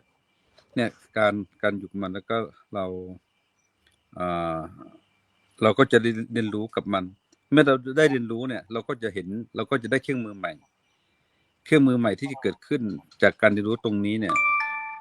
ผมว่ามันเราจะต้องหาวิธีในการป้องกันไม่ให้มันเกิดเนาะ2เนี่ยถ้าเราเห็นที่มันผ่านตาเนี่ยถ้าตักได้ตักถ้าเตือนได้เตือนเนี่ยแต่ว่าอย่าไปตบนะ คือตักเตือนกันได้เนาะครับแล้วก็ต้องฟังกันด้วยต้องฟังกันด้วยแล้วก็นอกจากนั้นก็ควรจะมีการฝึกฝนทักษะให้เกิดทักษะในการที่จะช่วยเหลือเกื้อกูลกับคนที่ประสบปัญหาแต่ว่าหาทางออกไม่ได้ถ้าตรงไหนที่มันเสื่อมแล้วเนี่ยผมว่าลองหาวิธีในการที่จะไปฟื้นฟูไม่ว่าจะเป็นคนไม่ว่าจะเป็นสถานที่หรือว่าจะเป็นองค์กรหน่วยงานอะไรก็แล้วแต่เนาะนอกจากนั้นก็เมื่อเราฟื้นฟูแล้วเราจะต้องอยู่กับปัญหาให้ได้นะผมว่าถ้าทำแบบนี้เนี่ยมันจะทำให้เราเนี่ยเหมือนกับเรายกระดับจิตของเราไปเชื่อมกับ กับธรรมชาติน่ะเมื่อเชื่อมกับธรรมชาติมันก็จะได้เห็นความจริงของธรรมชาติก็คือความจริงของชีวิตเพราะว่าธรรมชาติของคนยุคนี้เนี่ยเราต้องเข้าใจว่า1เนี่ยคนมันชอบติดสุข2เนี่ยชอบสะดวก3มักง่าย4เนี่ยใจซามติดสุขชอบสะดวกมักง่ายใจซามเนี่ยอันนี้เป็นธรรมชาติที่มันเกิดขึ้นกับคนยุคนี้ดังนั้นน่ะสิ่งหนึ่งที่เราจะต้องช่วยกันเนี่ยประคับประคองเหมือนที่ผมพูดเมื่อกี้คือ5หน่วย5หน่วยหลักที่บอกว่าหาวิธีป้องกันตักเตือนฝึกฝนให้เกิดทักษะฟื้นฟูแล้วก็อยู่กับปัญหาเรียนรู้กับปัญหาแล้วก็เราจะต้องพยายามให้อยู่เหนือปัญหาแล้วก็ความสุขมันก็จะเกิดขึ้นนะครับอันนี้ผมว่ามันเป็นหัวใจของการอยู่ร่วมกันกับคนในสังคมยุคนี้ครับผู้ร่วมในการทั้ง3รูปครับซึ่งโดยเฉพาะในปัจจุบันนี้แล้วความจริงผมก็เห็นนะครับว่าพระคุณเจ้านะครับพระสงฆ์นักพัฒนาอะไรหรือว่าพระสงฆ์สามเณรเราต่างนี่ก็มีการที่จะมีวัฒนาการเรื่องการเผยแผ่พุทธศาสนาที่เป้าหมายของเราคือความสุขแบบยั่งยืนนะครับซึ่งจะมีโครงการทั้งหมู่บ้านรักษาศีล5โครงการวัดประชารัฐสร้างสุขอะไรต่างๆมากตามครับแต่ในปัจจุบันเนี่ยครับพี่น้องโดยเฉพาะพี่น้องชาวพุทธของเราเนี่ยก็บอกพระคุณเจ้าเนี่ยไม่ทำงานไม่ทำหน้าที่ไปทำหน้าที่ที่ไม่ใช่หน้าที่อะไรต่างๆเนี่ยครับก็เลยทำให้มันอะไรกันแน่ก็ทีเราก็เห็นว่าอย่างคณะครูบาอาจารย์ก็อย่างที่ท่านอาจารย์พระครูโคสิทธิ์หรืออาจารย์สาธิตแม้กระทั่งตุลุงสมคิดเราก็พูดว่าเนี่ยตอนนี้เราทำงานอะไรบ้างให้ฟังกันบ้างแต่ในปัจจุบันเขาฟังศาลฟังธรรมพระสงฆ์เขาไม่ฟังครับแต่ไปฟังคำสั่งศาลนู่นนะครับว่าศาลว่ายังไงอะไรต่างๆนี่ครับโดยเฉพาะในปัจจุบันแล้วก็ความสุขนี่ก็คือเอาความสุขที่มีสตังค์นะครับโดยเฉพาะเรื่องความสุขที่แบบเป็นคนมีศีลมีธรรมจะไม่ค่อยมีแล้วนี่ครับมันอย่างกรณีที่ล่าสุดนี่ครับบอกว่าเพื่อที่จะได้ช่วยกันสร้างเศรษฐกิจอะไรต่างๆก็ประมาณนี้นะครับอาจารย์ครับอาจารย์สาธิตจะว่าไงครับตอนนี้ความสุขตรงเนี้ยมันตรงกันหรือเปล่าครับระหว่างสุขชาวบ้านที่อยากจะมีเงินมีทองแล้วก็บอกว่ามีความสุขแต่พระคุณเจ้าเขาเราก็บอกว่ามีแบบว่าความพอเพียงหรือว่ามีศีลมีธรรมมีศีลสุขล้ำมีธรรมสุขเลิศถ้ามีทั้งศีลมีธรรมก็จะมีแต่ความล้ำเลิศอะไรอย่างนี้ครับอาจารย์ครับยังอาจารย์สาธิตมีความคิดเห็นอย่างไรครับผมครับคือประเด็นนี้เนี่ยความทุกข์ของคนก็มีอยู่2ระดับทุกข์ปากท้องแล้วก็ทุกข์เขาเรียกว่าโลกียะทุกข์และโลกุตระทุกข์แล้วกันโลกียะทุกข์ก็คือเรื่องปากท้องเรื่องสิ่งแวดล้อมเรื่องความหนาวความเย็นเรื่องเศรษฐกิจสังคมอันนี้เป็นโลกียะทุกข์โลกุตระทุกข์ก็คือการยึดติดถือมั่นในขันธ์5พุทธศาสนาก็มุ่งไปปลดเปลื้องความทุกข์2อันนี้แล้วพระสงฆ์นักพัฒนาไปมุ่งปลดเปลื้องความทุกข์ในระดับโลกียะทุกข์คือทุกข์ทางโลกแต่ได้แก่เรื่องปากท้องสิ่งแวดล้อมเรื่องเศรษฐกิจเรื่องสังคมเป็นหลักเลยนะครับแล้วก็ความทุกข์ในเชิงของโลกุตระทุกข์คือทุกข์ทางจิตใจเนี่ยก็จะเป็นอีกระดับหนึ่งที่พระสงฆ์ก็จะไปปลดเปลื้องหรือบางครั้งบางทีก็จะทำไปทั้ง2ฝั่งด้วยกันแต่ปัญหาก็คือว่าวันนี้เนี่ยโลกสังคมเนี่ยมันสวนทางกับพระกับคำสอนกับคำแนะนำของพระมันไม่เหมือนยุคเก่าที่ราชามหากษัตริย์เขามาศรัทธาแล้วก็เอาคำสอนไปประยุกต์ใช้ในแคว้นในบ้านเมืองเขาแต่วันนี้เนี่ยการปกครองเนี่ยมันอยู่กับคณะรัฐมนตรีมันอยู่กับข้าราชการแล้วก็คณะรัฐมนตรีกับข้าราชการเนี่ยเขาก็มีแนวคิดเข้ามาเกี่ยวข้องในการพัฒนาบ้านเมืองของเขาผมเข้าใจนะครับว่ายุคนี้สมัยนี้เนี่ยบ้านเมืองเศรษฐกิจลำบากมากเราเห็นจากการมาทำบุญใส่บาตรของโยมนะฮะปัจจัยช่วงเนี้ยเห็นจากโยมว่าค่อนข้างที่จะอัตคัดขัดสนเหมือนกันครับรัฐบาลก็มองว่าเงินทองประเทศของเราเนี่ยมันน้อยอาจจะเพิ่มเงินทองโดยการไปทำเรื่องของธุรกิจคาสิโนไปทำเรื่องโน้นเรื่องนี้เรื่องนั้นแต่อันหนึ่งนะฮะที่ผมพยายามพูดเสมอว่าพระเจ้าก็สอนนะเรื่องของการอยากจะได้เงินทองอย่างเช่นสอนเรื่องคาถาหัวใจเศรษฐีอุอากาสะขยันหารักษาไว้ใกล้บัณฑิตเลี้ยงชีวิตเหมาะสม มันก็เป็นสิ่งที่นำมาซึ่งเงินนะเหมือนกัน แต่ว่าวันเนี้ยโลกมันเป็นโลกของทุนนิยมโลกมันเป็นโลกวัตถุนิยม materialism ความสุขของคนก็อยู่ที่วัตถุครูบาอาจารย์หรือพระพุทธเจ้าเองท่านก็ตรัสไว้เสมอว่าความสุขชั่วคราวก็คือสุขทางโลกเนี่ยมันเป็นสุขชั่วคราวหากอยากจะสุขยืนยาวต้องเข้าหาธรรมเห็นไหมฮะอันนี้คือพุทธศาสนาเรามองความสุขที่มันยืนยาวก็คือเรื่องของการเอาธรรมะมาปฏิบัติใช้ในชีวิตประจำวันแต่ปัญหาก็คือวันนี้สังคมเนี่ยผู้นำสังคมเนี่ยเขาไม่เอาความสุขยืนยาวเขาไม่นำพาผู้คนในสังคมนี้ซึ่งส่วนใหญ่60 ล้านกว่าคนเนี่ยเป็นชาวพุทธนะฮะไม่ได้ชวนชาวพุทธเนี่ยไปเข้าถึงความสุขยืนยาวก็คือเข้าหาธรรมแต่พยายามจะดึงออกจากธรรมไปหาอบายมุขนะด้วยเรื่องของเงินมันเป็นหลักผมก็พูดว่าเงินก็จำเป็นนะไม่ใช่ไม่จำเป็นมันก็เป็นปัจจัยในการเลี้ยงชีพแต่ปัญหาก็คือว่าการหาเงินมาเนี่ยมันต้องมองถึงเรื่องของความถูกความผิดความชอบผิดชอบชั่วดีแต่ว่าวันนี้เราจะไม่นึกถึงความผิดชอบชั่วดีแล้วขอให้ได้มาครับผมมันก็ต้องพระสงฆ์เองจะต้องมาสะท้อนผมมองสังคมวันนี้ถ้าสงฆ์ที่มาสะท้อนหรือมาห้ามปรามเรื่องของการจะไม่ให้เกิดอบายมุขเกิด entertainment complex เนี่ยก็เป็นพระสงฆ์ตัวเล็กๆนะครับพวกเราเองเนี่ยแต่คณะสงฆ์ระดับใหญ่ที่มีตำแหน่งหน้าที่เนี่ยไม่พูดไม่ออกมาพูดอาจจะเพราะเหตุปัจจัยอะไรแหละเรื่องนะแต่เราเองซึ่งเป็นพระเล็กพระน้อยเนี่ยก็พยายามจะผลักดันกันแต่ไม่รู้ว่ากำลังเนี่ยจะไปได้แค่ไหนเพราะว่าวันนี้ในกฤษฎีกามาก็ออกมาพูดว่าเล่นได้นะคาสิโนมีได้แต่ว่าคนจะไปเล่นต้องมีเงิน50 ล้านขึ้นไปแต่อีกไม่นานคงจะเปลี่ยนใหม่ว่ามีลดลง40 ล้าน30 ล้าน10 ล้าน20 ล้านอีกหน่อยก็จะ100,000ก็เล่นได้อะไรเนี่ยนะฮะผมมองอย่างนั้นแต่ว่าฉะนั้นเนี่ยผมอยากจะเชิญชวนญาติโยมพุทธศาสนิกชนช่วยกันส่งเสียงว่าให้รัฐบาลมีสติครับ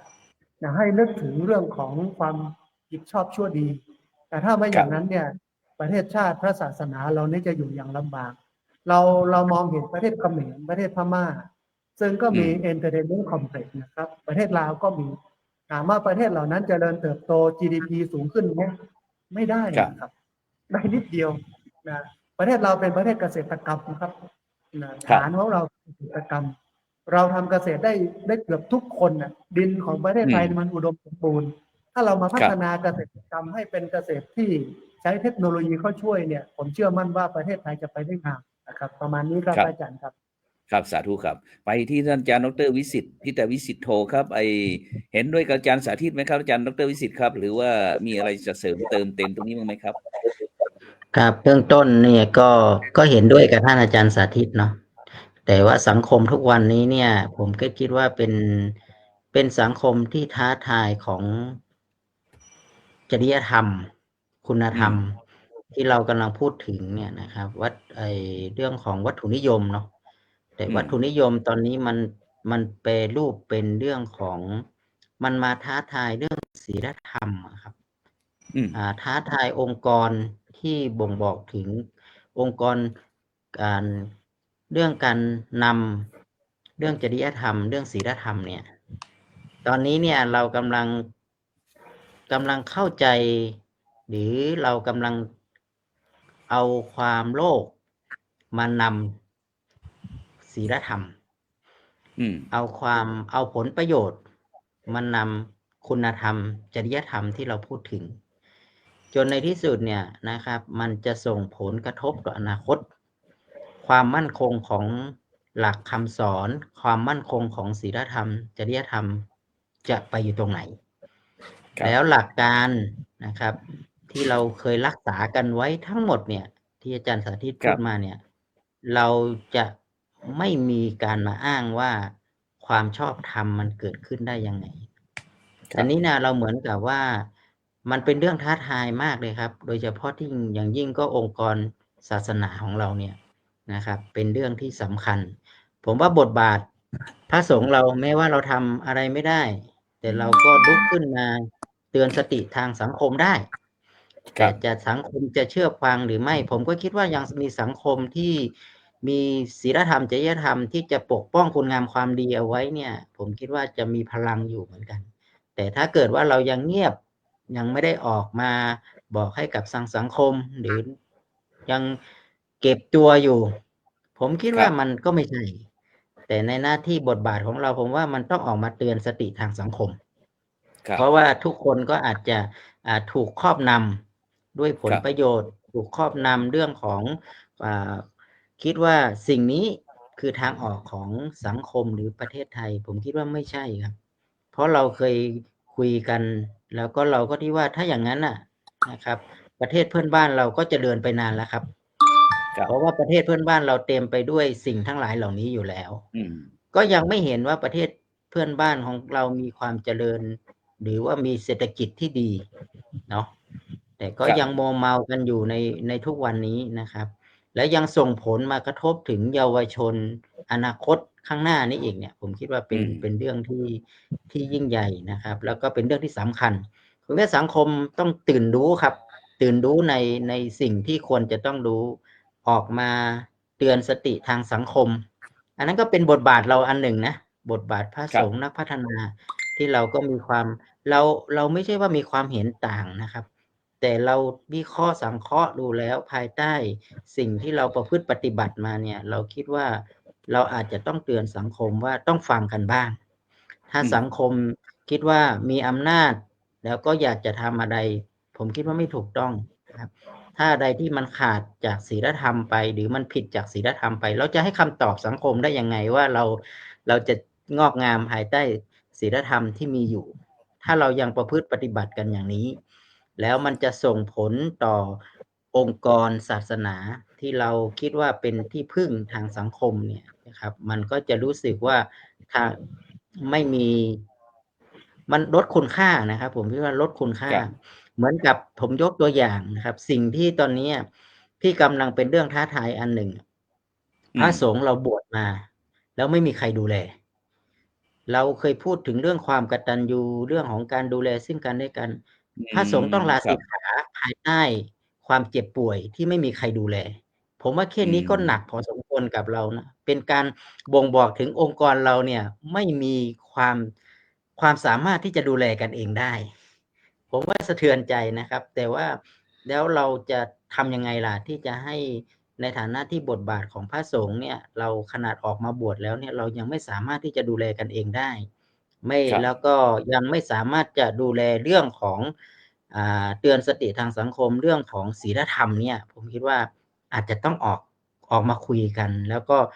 ผมคิดว่ามันน่าจะเป็นเวทีนะครับควรจะมีเวทีกลางๆนะครับผมก็อยากจะฟังแนวความคิดของคนที่เขามีความคิดที่อยากจะแก้ไข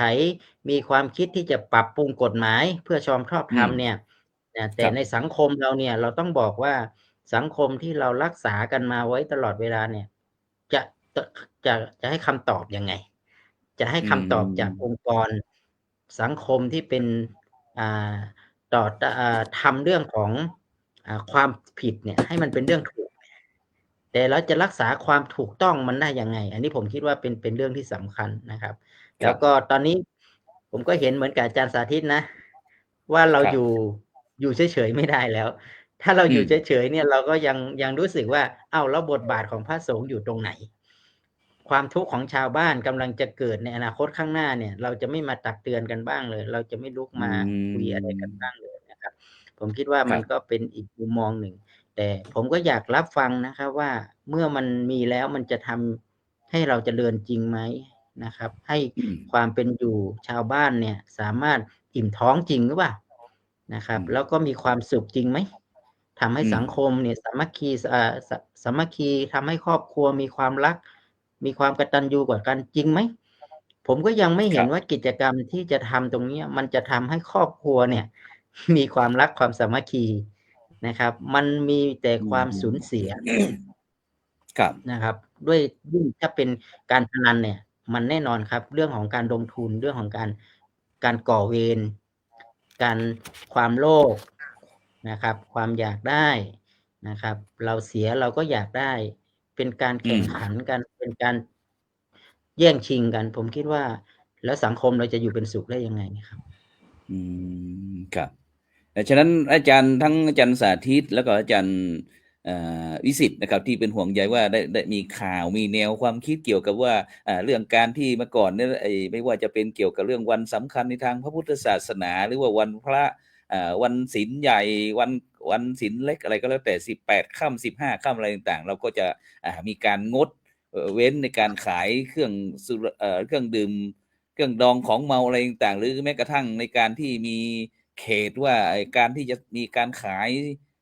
เครื่องดองของเมาอะไรต่างต้องห่างจากวัดประมาณ100 เมตรอะไรต่างๆคงจะประมาณนี้นะครับฉะนั้นอาจารย์พระครูโคสิทธิ์ครับตรงนี้อาจารย์ยังมีความห่วงไหมครับที่เห็นว่ามีแนวความคิดว่าอย่างเงี้ยครับผมในความรู้สึกผมเนี่ยผมคิดว่าที่ผ่านมาเนี่ยมันมีพื้นที่ปลอดภัยเนาะมันมีพื้นที่ปลอดภัยพอสมควรในในกรอบบริบทของสังคมเนี่ยที่ห้ามการขายเหล้าขายบุหรี่ขายแอลกอฮอล์ใกล้วัดใกล้สถานศึกษาหรือว่าจำกัดเวลาแล้วก็อายุการเข้าถึงเนี่ยครับแล้วก็แม้แต่การขายออนไลน์เนี่ยซึ่งทุกคนทุกเพศทุกวัยเข้าถึงออนไลน์ทั้งหมดตอนนี้เนี่ยแล้วก็จะเปิดเสรีกันลักษณะนี้เนี่ยผมคิดว่ามันถ้าเรื่องของสิทธิเนี่ยสิทธิของความเป็นรักษาพื้นที่ของพระพุทธศาสนาเนี่ยเราคิดว่าเราควรจะใช้สิทธิ์ตรงนี้เนี่ยในการที่จะเสนอความคิดความเห็นของพวกเราในฐานะที่เป็นชาวพุทธเนี่ยคือยอมรับนะครับอย่างที่อาจารย์ว่าก็คือเรื่องเศรษฐกิจเรื่องอะไรต่างๆเนี่ยมันเป็นฟันเฟืองในการพัฒนาประเทศในการพัฒนาเรื่องระบบเงินตราอะไรต่างๆเนี่ยแต่ว่าผมคิดว่าเงินเนี่ยมันเป็นสิ่งที่สำคัญแต่มันเป็นปัจจัยหนึ่งในการที่ผมมักพูดเสมอว่าเงินเนี่ยมันเป็นเพียงน้ำมันหล่อลื่นนะครับน้ำมันหล่อลื่นให้กับกลไกการทำงานให้มันคล่องตัวที่สุดสิ่งที่สำคัญที่สุดในการที่จะขับเคลื่อนสังคมแล้วก็ขับเคลื่อนประเทศชาติไปได้ในอนาคตเนี่ยก็คือคุณภาพของคนในประเทศเองครับตอนนี้เนี่ยเราคิดว่าคนในสังคมเราเด็กและเยาวชนเราเนี่ยศักยภาพเราเนี่ยเรายังพัฒนายังไม่ถึงตรงจุดที่จะขับเคลื่อนนะครับแต่ว่าถ้าเรามีเงินอย่างเดียวหรือว่าที่จะแสวงหาเงินตราเข้าประเทศเรื่องของสร้างเศรษฐกิจให้ดีเนี่ยมันก็สุดท้ายเนี่ยเงินก็ไม่ได้ตอบโจทย์อะไรถ้าคนในสังคมนี้เนี่ยมีความอ่อนแอทั้งด้านกำลังสติปัญญาแล้วก็องค์ความรู้แล้วก็ความอ่อนแอทางสภาพจิตใจเนี่ยครับคือทุกวันนี้ผมคิดว่าเราจะเห็นว่าข่าวของเด็กและเยาวชนเรื่องของการฆ่าตัวตายฆ่าทำอะไรต่างๆเนี่ยการตัดสินอะไรที่ไม่บรรยะบรรยังเนี่ยผมคิดว่ามันเป็นความล้มเหลวทางจริยธรรมของประเทศไทยเป็นอย่างยิ่งนะครับซึ่งเราคิดว่าผมเห็นจดหมายที่สำนักเลขารัฐมนตรีส่งถึงหลายๆท่านแล้วก็เห็นก็ยังชื่นชมเขานะว่าเขาตอนท้ายเขายังห่วงว่าเรื่องของถ้าอันไหนที่มันกระทบต่อความมั่นคงอันไหนที่มันกระทบต่อความรู้สึกแล้วก็ทำให้เด็กและเยาวชนเนี่ยไปในทิศทางที่ไม่ดีเนี่ยก็ควรจะปรับเนี่ยก็คือสิ่งประเด็นนี้เนี่ยข้อความข้อสุดท้ายเนี่ยผมคิดว่า ในฐานะที่เราเป็นนักพัฒนาเนี่ยนักพัฒนาชุมชนหรือว่าเป็นพระสงฆ์ที่ทำงานเพื่อสังคมเนี่ยก็จะเป็นจุดกระเพื่อมเนาะอย่างน้อยๆเนี่ยมันอาจจะเป็นก้อนหินก้อนเล็กๆที่โยนลงแม่น้ำแล้วมันอาจจะกระเพื่อมไปแต่ว่าถ้าพวกเราในฐานะที่ไม่ว่าจะเป็นพระสงฆ์เองหรือเป็นฆราวาสเองที่มีความมุ่งมั่นในการที่จะเราเห็นแล้วเราไม่สบายใจเนี่ยเราควรออกมาที่จะแสดงตัวตนแสดงจุดยืนของเราให้สังคมรับทราบแล้วก็กลุ่มงานของคนที่จะทำเนี่ยอย่างน้อยๆเนี่ยถามว่า มีคนนี้ผมโพสต์เอาไปนะครับ ผมโพสต์ผม ครับ ผมโพสต์ใน โพสต์ว่า เฟ ไง ซ ครับ ของผมเนี่ยแล้วก็ ว่าไง ก็ขอคัดค้านเรื่องการเปิดบ่อนคาสิโน แล้วก็การขายขยายเครื่องดื่มแอลกอฮอล์เสรีเนี่ย ผมก็โพสต์ลงไป แล้วก็มีหลายประเด็นหลายคนเข้ามาสนับสนุน หลายคนก็ ครับ ถามว่า ท่านจะสู้ได้เหรอเนี่ยครับ อืม ท่านจะสู้เขาได้ไหมเงี้ยผมก็บอกผมไม่สนใจ ผมจะสู้ได้ เรื่องสู้ได้หรือสู้ไม่ได้เนี่ยผมไม่สนใจ แต่อย่างน้อยผมขอได้เตือนอย่างที่อาจารย์ได้ทำหน้าที่ของความเป็นพระ แล้วก็ ครับ อย่างน้อยๆเราไม่เสียใจภายหลังนะครับ ว่าตอนนั้นทำไมเราไม่มาขยับขยื่น ไม่ กัน พูด ทำไมไม่พูดตอนนั้นเงี้ยครับ ครับ มาถึงตอนนี้พูดทำไมอย่างเงี้ยครับ แต่เราตอนนี้ผมพูดในเต็มปากฉันพูดแล้วเงี้ย ฉันพูดแล้วฉันออกมาดิ้นแล้ว แต่ไม่มีใครสนใจมากกว่า ได้ทำหน้าที่ของพระแล้ว เราทำหน้าที่ของความเป็นพุทธบุตรความเป็นของพระของลูกหลานชาวบ้านที่เขาให้ข้าวให้น้ำเราตอบแทนสังคม ครับ ให้เราก็มาอย่างน้อยๆเนี่ย เราก็จะเป็นหนึ่งในกำลังเสียงที่สะท้อนออกไปให้กับสังคมว่ายังมีกลุ่มคนที่ยังไม่เห็นด้วย แล้วก็การพัฒนาอย่างอื่นเนี่ย มันสำคัญยิ่งกว่าการพัฒนาเรื่องเศรษฐกิจเรื่องกระบวนการทางพัฒนาทางจิตใจทางก้นลึกของหัวใจของใจของสร้างความการที่จะทำให้ต้นกล้าของเราเนี่ยแข็งแรงขึ้นมาเนี่ยตอนนี้ต้นกล้าของเราอ่อนแอเนี่ยมันจะเป็นเติบโตเป็นต้นไม้ใหญ่ได้อย่างไรนะครับก็น่าสนใจครับว่าตอนนี้เราจะทำยังไงถ้าต้นกล้าแข็งแรงเนี่ยต้นไม้ใหญ่ในอนาคตเนี่ยมันก็ต้องแข็งแรงแน่นอน แต่ว่าตอนนี้เนี่ยต้นกล้าของพวกเราเนี่ยเด็กและเยาวชนของเราเนี่ยโดนทุกสารพัดรูปแบบที่เข้ามาทำลายมาบ่อนทำลายเด็กและเยาวชนของเรามากมายครับเราถามว่าท้อไหมก็ไม่ท้อนะไม่ท้อผมคิดว่าไม่ท้อนะในการที่จะกับมีแรงกระตุ้นคิดว่าเราได้ทำหน้าที่ของพระสงฆ์มากขึ้นนะครับตอนนี้ผมคิดว่าบทบาทของพระสงฆ์เราเนี่ยก็คืออยู่ตอนนี้แหละครับ ถ้าเราไม่ออกตอนนี้เราจะออกตอนไหนครับครับผมครับฉะนั้นอาจารย์หมายความว่าตอนนี้เราได้ทำหน้าที่พุทธบริษัทนะครับในการที่จะบอกความจริงเรื่องเหตุเรื่องผลให้พี่น้องพุทธศาสนิกชนได้รับฟังยังดีกว่าเราไม่บอกยิ่งอาจารย์สาธิตบอกว่าประเทศไทยมีความพร้อมทุกสิ่งทุกอย่างในน้ำมีปลาในนามีข้าวอุดมสมบูรณ์ประเสริฐทุกสิ่งทุกอย่างครับฉะนั้นถึงไม่แปลกใจแต่อาจารย์พระครูโคสิทธิ์บอกว่าเป็นห่วงต้นกล้าหรือว่าบรรดายุวชนเยาวชนของเราซึ่งในปัจจุบันนี้อย่างที่ท่านอาจารย์ดร.วิสิทธิ์ทิตวิสิทธิ์โธได้ทำงานดังมหาวิทยาลัยสงฆ์นะซึ่งก็ได้สนับสนุนโครงการพระสอนศีลธรรมในโรงเรียนนะครับซึ่งโดยเฉพาะก็ได้สนับสนุนอะไรต่างๆให้พระไปทำหน้าที่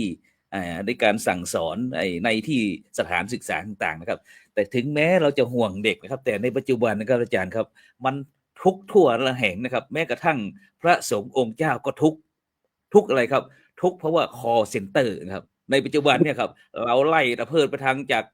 ฟังทางฟังแมวดีบ้างออกไปโผล่ที่แม่สายจากแม่สายไปทางปอยเป็ดไรจีปะถามันไปหมดเลยครับหรือว่าอะไรมันลักประเทศพวกที่เขาทำงานรอบประเทศไทยอะไรเขาลักประเทศไทยกันนักกันหนาครับถึงไม่ยอมหนีนะครับซึ่งในปัจจุบันเนี่ยเป็นเรื่องใหญ่เลยครับส่งไปนู่นส่งไปนี่จีปะถาฉะนั้นเนี่ยครับนี่จะหมา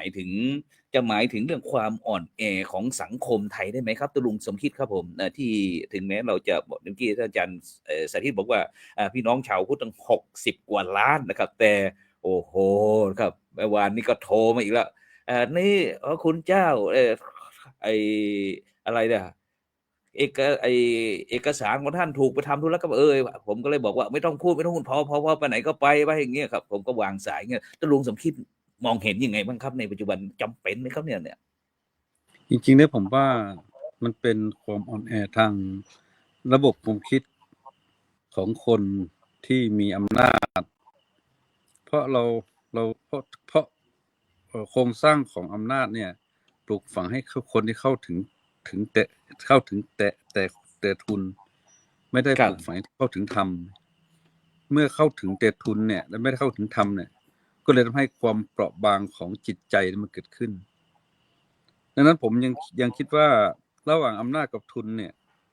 แต่ว่าขาดธรรมเนี่ยยังไงก็แล้วแต่ปัญหามันก็จะเกิดขึ้นต่อไปดังนั้นการปลูกเราจะเห็นว่าคนยุคโบราณคนยุคก่อนกับคนยุคนี้เนี่ยโครงสร้างเชิงอำนาจน่ะมันวิธีคิดจะแตกต่างกันแต่คนยุคก่อนคนยุคก่อนเขาจะสร้างวัดสร้างวาสร้างสาธารณประโยชน์ใช่ครับใช่ไหมครับแล้วเป็นการบ่งบอกถึงบุญญาบารมี แต่คนสมัยนี้สร้างแหล่งคาสิโนสร้างโรงเหล้าโรงเบียร์ให้กับคนมันเป็นความหยาบของความคิดของผู้มีอำนาจบทบาทของพระสงฆ์ตอนนี้ผมว่าเราจะต้องสอนคนอยู่ใกล้ตัวเรามากกว่าที่จะต้องไปหวังพึ่งรัฐที่จะมาแก้ไขปัญหาตรงนี้ถ้าว่าเราพยายามปลูกฝังให้คนละแวกชุมชนของเราให้ตื่นรู้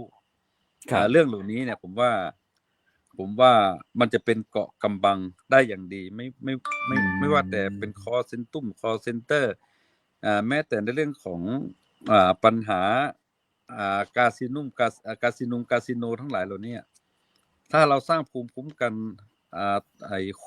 ชุมชนละแวกวัดของเราเนี่ยให้แน่นหนาเนี่ยผมว่ามันจะมีพลังพอที่จะเชื่อมโยงพลังของคนดีได้นะครับเพราะว่ายังไงก็แล้วแต่ผมว่าทุกวันนี้สังคมเราพึ่งโครงสร้างเชิงอำนาจได้ยากเลยเพราะว่าส่วนมากก็จะสอนให้คนพึ่งพิงมากกว่าการพึ่งพาสอนให้คนกลัวปัญหามากกว่าการเรียนรู้ปัญหาอันนี้คือนี่คือปัญหานะครับดังนั้นมันเป็นบทบาทหน้าที่ของพวกเราละเราต้องหันมาพึ่งพาโดยเฉพาะในส่วนของพระเนี่ยโดยเฉพาะในส่วนของวัดเนี่ยเราต้องตั้งโจทย์ว่าเราจะทำอย่างไรให้วัดเป็นอะไรที่มากกว่าวัดเป็นอยู่ทุกวันเพื่อสร้างแรงจูงใจดึงดูดใจให้คนละแวกชุมชนวัดเนี่ยได้ตื่นตัวได้เข้าได้ใช้พื้นที่วัดในการที่จะเป็นพื้นที่ในการเรียนรู้ร่วมกันผมว่ามันเป็นบทบาทและเป็นหน้าที่ของพวกเราทั้งหลายจะต้องลุกขึ้นมาแล้วนะครับเราอย่าไปหวังว่าพี่น้องทั้งหลายที่เราพยายามบ่งบอกเขาว่าถึงเวลาเลือกตั้งคุณต้องไปใช้สิทธิ์นะอย่าให้เสียสิทธิ์นะเนี่ยผมว่าศูนย์เปล่าครับศูนย์เปล่าเท่าก็พูดกันตรงๆเนี่ยเท่ากับเราส่งเสริมลูกหลานพี่น้องลูกหลานของเราให้ส่งเสริมให้เกิดคนใจหยาบใจบาปหยาบช้าเข้าไปใช้อำนาจแล้วก็เอาทุนมาหลอกล่อให้กับพี่น้องชาวพุทธของเราผมยังคิดเลยว่าอนาคตวันข้างหน้าผมอาจจะมีวิธีการในการที่จะทำยังไงให้พี่น้องรักษาสิทธิ์ที่มันเป็นสิทธิ์ทางด้านคุณธรรมจริยธรรมของตัวเองมากกว่าที่จะไปเสียกลัวไปเสียสิทธิ์ให้กับคนที่เราคิดว่าใช่แล้วแต่ว่ามันไม่ใช่นะอนาคตมันต้องคิดแบบนี้ครับครับผมครับฉะนั้นตลุงสมคิดได้พูดถึงเรื่องการพึ่งพาตัวเองนะครับซึ่งโดยเฉพาะนะครับในปัจจุบันนี้อย่างคุณปู่คุณย่าคุณตาคุณยายก็ล้ออีกครับเมื่อไหร่เงินสวกลุ่มผู้สูงอายุจะออกอะไรต่างๆนี่ครับบางครั้งก็ไม่มากเงินจากตลุงครับผมว่ามันเราถูกหลอกนะถูกหลอกให้อยู่กับความแปลกปลอมครับไม่ปลูกฝังให้อยู่กับความเป็นจริงใช่ไหมครับทุกวันเราอยู่ท่ามกลางของความแปลกปลอมนะครับเพราะคนส่วนมากก็จะทำงานแบบเขาเรียกว่าอะไรนะแอบอ้างสร้างภาพงาบไม่รู้จักเลือกเสือกแต่ไม่รู้จริงเอามาเป็นเครื่องมือในการที่จะทำให้คนในสังคมสับสนไงวันนี้เราจะต้องออกแรงนะครับพระคุณท่านพระอาจารย์ครูบาอาจารย์ทุกรูปจะต้องออกแรง2 เท่านะฮะที่จะต้องไปกระแทกใจพี่น้อง ชุมชนละแวกวัดของเราเนี่ยแล้วก็เราต้องพยายามสร้างเครือข่าย ครับ โดยวิธีไหนก็ได้ที่มันเกิดแรงจูงใจ ตอนนี้ผม ครับ พูดตรงๆนะตอนนี้ผมใช้หลักสัมมาชีพ คือ ครับ บนฐานพุทธธรรมเนี่ยเป็นเครื่อง ครับ มือเชื่อมโยงเครือข่าย ตอนนี้ผมเชื่อมแต่ละชุมชนเข้ามาหากันแล้วก็ ครับ ประชุมแต่ละ ซึ่ง ครั้ง การพึ่งตนเองตุลุงครับอย่างตุลุงยกตัวอย่างที่ชุมชนโป่งคำก็ได้ให้เพื่อให้มันชัดเจนขึ้นตุลุงบริหารจัดการอย่างไร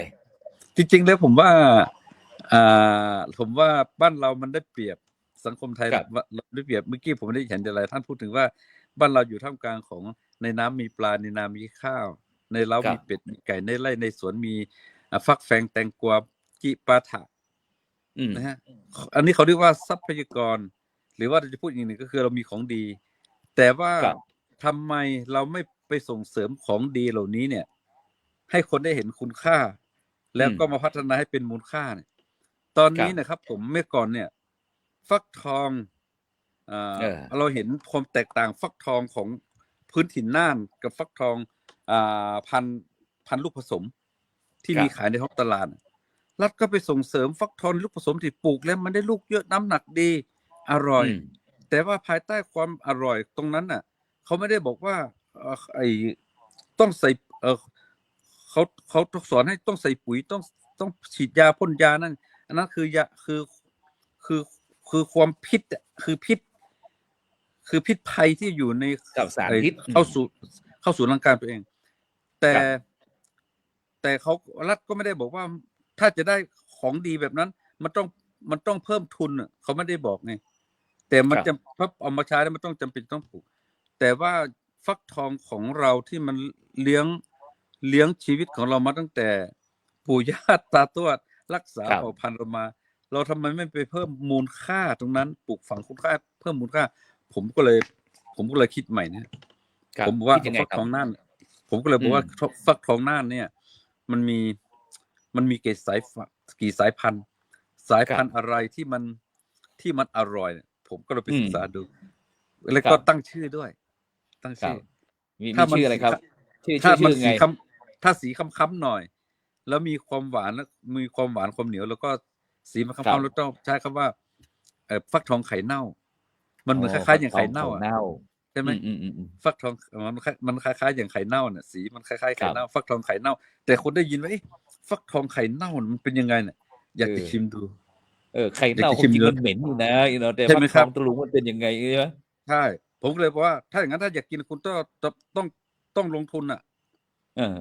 ถ้าคุณไม่จ่ายเท่านี้คุณไม่มีโอกาสได้กินนะครับ จะอร่อยหรือไม่อร่อย คุณก็ไม่รู้คุณยังไม่ได้กินอ่ะ คุณยังไม่ได้ชิม ถ้างั้นคุณจะต้องลงทุนกิโลเท่านี้นะ เพราะเราจะไม่แข่งกับฟักทองทั่วไปอันนั้นเป็นของโหลละเขาขายกิโลของเขากิโล5 บาท 7 บาท แต่เราขาย ของ 50 ตะลุ บาท ง ของผมต้องขาย50 บาทนะครับเพราะผมของดีไง ถ้าคุณไม่ยอมเสียสละ50 บาทคุณก็ไม่ได้กินฟักทองของผมน่ะ ครับ ใช่ไหมของ วันนั้น ดีะ วันนั้นพระครูโสพลลงทุนไปแล้วครับ100 ใช่ไหม ซื้อ ฮะ เมล็ดไป3 ถุงครับ3 ถุง100ให้ ครับ อืม แล้วพระอาจารย์ไปเอาลองให้โยมเอาไปทำวิธีไหนก็ได้เราไปชิมดู ครับ แล้วก็จะนึกถึงฟักทองของโป่งคำเลยนะครับ อืม ถ้าลูกไหนที่มันสีมันสดใสหน่อยหนึ่งแล้วก็ใส่ชื่อลงไป ให้มี โอ้ สตอรี่เนี่ยอย่างน้อยแรง พูดด้วย สร้าง น้ำ แร ลาง ย ใจ สอเลยตะลุงนะ ผมใช้คำว่า ฟักทองพันธุ์ไข่หวานเนี่ยใช่ไหม ครับผม พันธุ์ไข่หวานเนี่ยใครอยากรู้ ครับ ไข่หวานมันอร่อยจริงห ไข่ รือเป ห ล่า วานไข่เน่า มีไข่อะไร ใช่ อีก มีไข่หวานไข่เน่า มีทองคำเครือ ของทองคำเครือ ใช่ลูกเล็กๆที่มัน ครับ สีแดง เห็นว่าวันนั้น เข้มสี มีลูกถึง500ใช่ไหมตะลุงวันนั้น ครับใช่บางลูกก็500บางลูกก็ ฟักทองลูกละ 3,000 500ธรรมดาท่านผู้ฟังท่านผู้ชม เอาของเรา คบ มัน ผ ดีจริงเนี่ยมีดีจ ครับ ริง ผม อันนี้แต่ผม อืม ถึงบอกว่า ถ้าของดีของเรามีเต็มบ้านเต็มเมืองทำไมเราไม่ส่งเสริม ไม่สร้างคุณค่าไม่เพิ่มมูลค่าทำไมต้อง ครับ ไปส่งเสริมพวกพวกการพนันพวกคาสิโนพวกเหล้าพวกเหล้าพวกสุรายาเมาทั้งหลาย เอาไปเอามาต้องให้คนห่างวัด ห่างศีลธรรม ความสุขตั้งเยอะแยะมีหลายลู่หลายทางใช่ไหมลุง ถูกต้องครับ ขณะที่เราเดินเข้าไปในป่า เราเดินไปในป่าเราเห็นต้นไม้ แล้วต้นไม้แต่ละต้นบางต้นน่ะ มันสามารถให้ไปเพิ่มมูลค่าได้มากมายมหาศาลนะครับ ครับ คือแหล่งเหล่านั้นเป็นแหล่งของการสร้างความสุขนะทำไมเราไม่ส่งเสริมการท่องเที่ยวเชิงนิเวศ การท่องเที่ยวเชิงเกษตร การท่องเที่ยวเชิงอาชีพ การท่องเที่ยวหลักสัมมาชีพ ครับ ทำไมต้องไป ตุ บอ ลุ ก ง ว่า ตุลุงสมคิดได้พูดถึงเรื่องมูลค่าเพิ่มนะครับ เดี๋ยวผมจะให้อาจารย์สาธิตได้พูดหน่อยครับ เพราะว่าบอกว่าอะไรเรื่องนะไอ้ไม้อะไรนะอาจารย์สาธิตคุยให้ฟังหน่อยครับ ไม้ไผ่ไม้ไผ่มนใช่ไหมที่ว่าจะ ครับ ปลูกสวนเวรุวันอะไรนะครับผม ไผ่สังมนครับจะปลูกวันที่ 17 สิงหาประมาณ 10 ไร่นะประมาณ 500 ต้นนะครับหรือพันต้นโดยประมาณนั้น ครับ คืออย่างนี้ครับ หน้าที่ของพระเนี่ย ถ้าเราดูตามหลักทิศ 6 นะทิศเบื้องบน พระเนี่ยต้องห้ามปรามสอนไม่ให้โยมไปทำความชั่วนะครับ อันเนี้ยเราเห็นว่าโยมจะไปทำความชั่ว จะไปเปิดบ่อนคาสิโน จะไปขายเหล้าแบบเสรีขายเหล้าวันพระวันอันนี้พระมองเห็นว่ามันเป็นความชั่ว พระต้องพูดนะถ้าพระไม่พูดพระไม่ทำหน้าที่นะครับ อันนี้เรามาทำหน้าที่คือสอนห้ามปรามโยมไม่ให้ไปทำความชั่ว ชี้ทางสวรรค์ให้อะไรที่มันเป็นสิ่งต้องแล้วก็ชี้ให้มันถูกให้มันทำอย่างที่ลุงสมคิดชี้ว่า เรามีทรัพยากรเยอะแยะทำไมไม่พัฒนาทรัพยากรเหล่านั้นให้มันมีมูลค่าและคุณค่าอย่าไปเอาอะไรกับคาสิโนไปเอาอะไรกับเหล้ายาอะไรพวกนั้นเทคผับบาร์อันเนี้ยคือพระที่ต้องออกมาชี้ตามหลักของทิศคือทิศเบื้องบนห้ามปรามสอนไม่ให้ทำความชั่วบอกทางสวรรค์ให้ อีกสิ่งหนึ่งที่ผมมองเห็นด้วยความชัดเจนของตัวเองในหลักของศาสนาก็คือว่า เรามีความอุดมสมบูรณ์มากนะครับ ถ้าเราพัฒนาสิ่งเหล่านี้ให้เกิดมูลค่าและคุณค่าได้เนี่ยมันจะทำให้ประเทศไทยมันไปได้ไกล และอีกสิ่งหนึ่งที่ควรทำก็คือการทุจริตครับ เราปราบปรามทุจริตอย่างชัดเจนอย่างถึงที่สุดเนี่ยผมว่ามันมีเหลือเยอะนะทุกวันนี้เนี่ยเราทุจริตไม่ว่าจะเป็นภาครัฐไม่ว่าจะเป็นนักการเมืองนะฮะทุจริตกันมหาศาลแล้วที่น่าเรียกว่าสังเวชใจที่สุดก็คือทุจริตและถูกศาลสั่งจำคุก50 ปี แต่รอลงอาญาคิดดูสิครับประเทศไทยมันจะเป็นยังไงฮะทุจริตแล้วศาลสั่งจำคุก50 ปีแล้วเรารอลงอาญาเพราะฉะนั้นทำ2 อย่างนี้นะครับ ก็คือ1พัฒนาสิ่งที่มันมีอยู่ให้มันมีมูลค่าและคุณค่าและ2ปราบปรามการทุจริตให้ชัดเจนให้ถึงที่สุดอย่างนี้ประเทศไทยถึงไปรอดครับนมัสการครับครับสาธุครับไปที่ท่านอาจารย์พระครูโคสิทธิ์ก็แล้วกันครับเหลือเวลาประมาณสัก7 นาทีครับอาจารย์พระครูครับอเมริกันแชร์ครับตอนนี้นิมนต์อาจารย์พระครูสิทธิ์ก่อน แล้วก็เราจะไปที่อาจารย์ดร.วิสิทธิ์ครับผมครับผม ก็เห็นด้วยกับตุลงสมคิดนะครับที่เราจะต้องพึ่งตนเองนะครับเนาะในการสร้างเศรษฐกิจสังคมในยุคปัจจุบันนี้เนี่ยnew normal เนี่ยที่อาจารย์พระครูได้เกริ่นนำตั้งแต่ต้นรายการเนี่ยเรื่องสังคมยุค new normal เนี่ยเราเห็นประสบการณ์จากโควิดเราพึ่งต่างประเทศเราพึ่งสังคมข้างนอกเนี่ยครับเราไม่ได้พึ่งภายในกันเองเนี่ยมันทำให้เกิดอะไรหลายๆอย่างผมว่าประเทศไทยนี่โชคดีนะครับที่มีความอุดมสมบูรณ์เราเป็นแหล่งอาหารของโลกเนี่ยแต่เราไม่พัฒนาแหล่งอาหารของโลกให้มีคุณค่าให้มีมูลค่าขึ้นมาเนี่ยครับมันแต่ถ้าเราพัฒนาตรงนี้ได้เนี่ยเราจะเป็นจุดแข็งของประเทศไทยแล้วก็ถามว่าจุดแข็งของสังคมไทยตอนนี้คืออะไรครับก็คือคุณธรรมจริยธรรมผมเชื่อมั่นว่าชาวต่างชาติที่เข้ามาท่องเที่ยวในประเทศไทย 80% เนี่ยเข้ามาดูวัฒนธรรมดูอารยธรรมดูความงามของความเป็นคนไทยมากกว่าสิ่งที่จะคาสิโนเขาไปเล่นที่อื่นก็ได้เขาไปมาเก๊าเขาไปลาสเวกัสยังสะดวกสบายมากกว่านี้นะครับแล้วก็เขาจะกินเหล้ากินเบียร์เนี่ยเขาก็ไปเยอรมันนู่น เป็นแหล่งนั่นเขาแต่ว่าของประเทศไทยไม่จำเป็นเนี่ยสิ่งที่จะเชิดชูประเทศไทยได้ในตอนนี้ก็คือเรื่องของคุณธรรมจริยธรรมที่เป็นรากฐานของความเป็นไทย ครับ เราจะชูสิ่งนี้เนี่ยเราเรามีเศรษฐกิจพอเพียงต่างๆผมอย่างที่อาจารย์พระครูโสพลปริยัติได้เกริ่นตะกี้นะว่ายุค call center ที่มันกำลังระบาดขนาดนี้เนี่ยเพราะอะไรเพราะเราห่างไกลเรื่องหลักธรรมไหมเนี่ย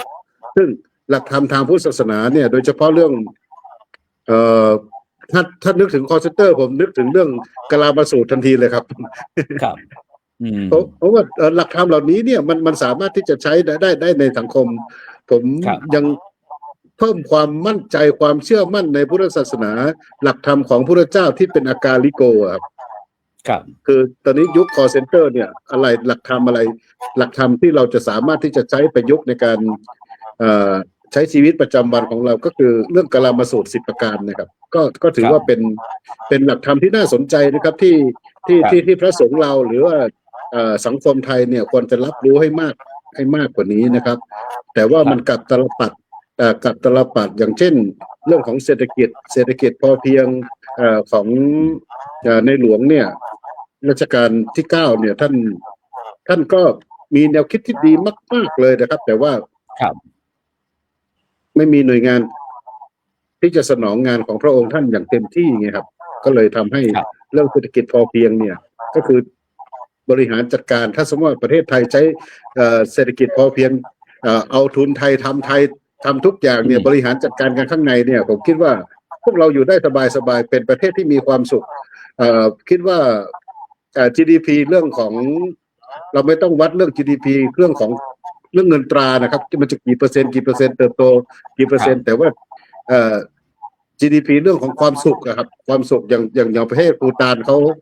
าวัดมาเนี่ยเขาเป็นประเทศเล็กๆแล้วเขามีความสุขโดยอาศัยหลักพุทธศาสนาเราก็ไม่ได้ศึกษาแต่เราไปศึกษาสิงคโปร์เราไปศึกษาประเทศที่เขาไม่ได้อย่างประเทศต่างประเทศที่เรื่องของ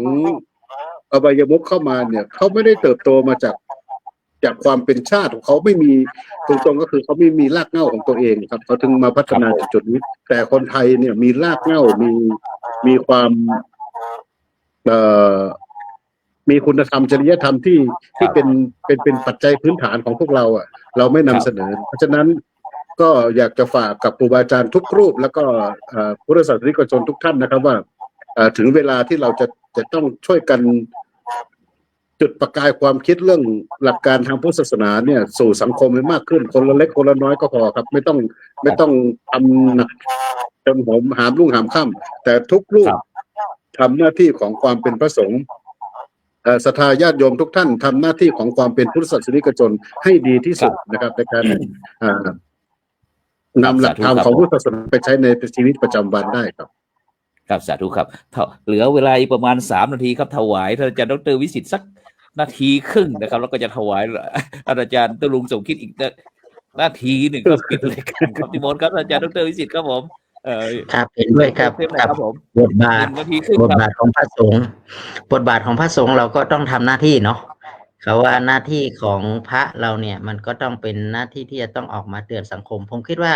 ความถูกผิดอะไรต่างๆนี้เราไม่ได้พูดถึงเรื่องผิดและถูกนะแต่เรากำลังพูดถึงว่าบทบาทของเราแต่ละคนก็น่าจะทำบทบาทในหน้าที่ของเราให้สมบูรณ์ที่สุดแต่บทบาทของเราไม่คิดว่าสิ่งที่เรานั่นมาแต่เราก็ยังยืนยันอยู่ในความถูกต้องยืนยันอยู่ในความเป็นนักบวชภายใต้ของหลักการทางพระพุทธศาสนาผมคิดว่าเป็นหลักการที่สำคัญครับแม้ว่าใครจะว่ายังไงเราก็ยังรู้สึกว่าเราได้ออกมาเตือนสังคมแล้วนะ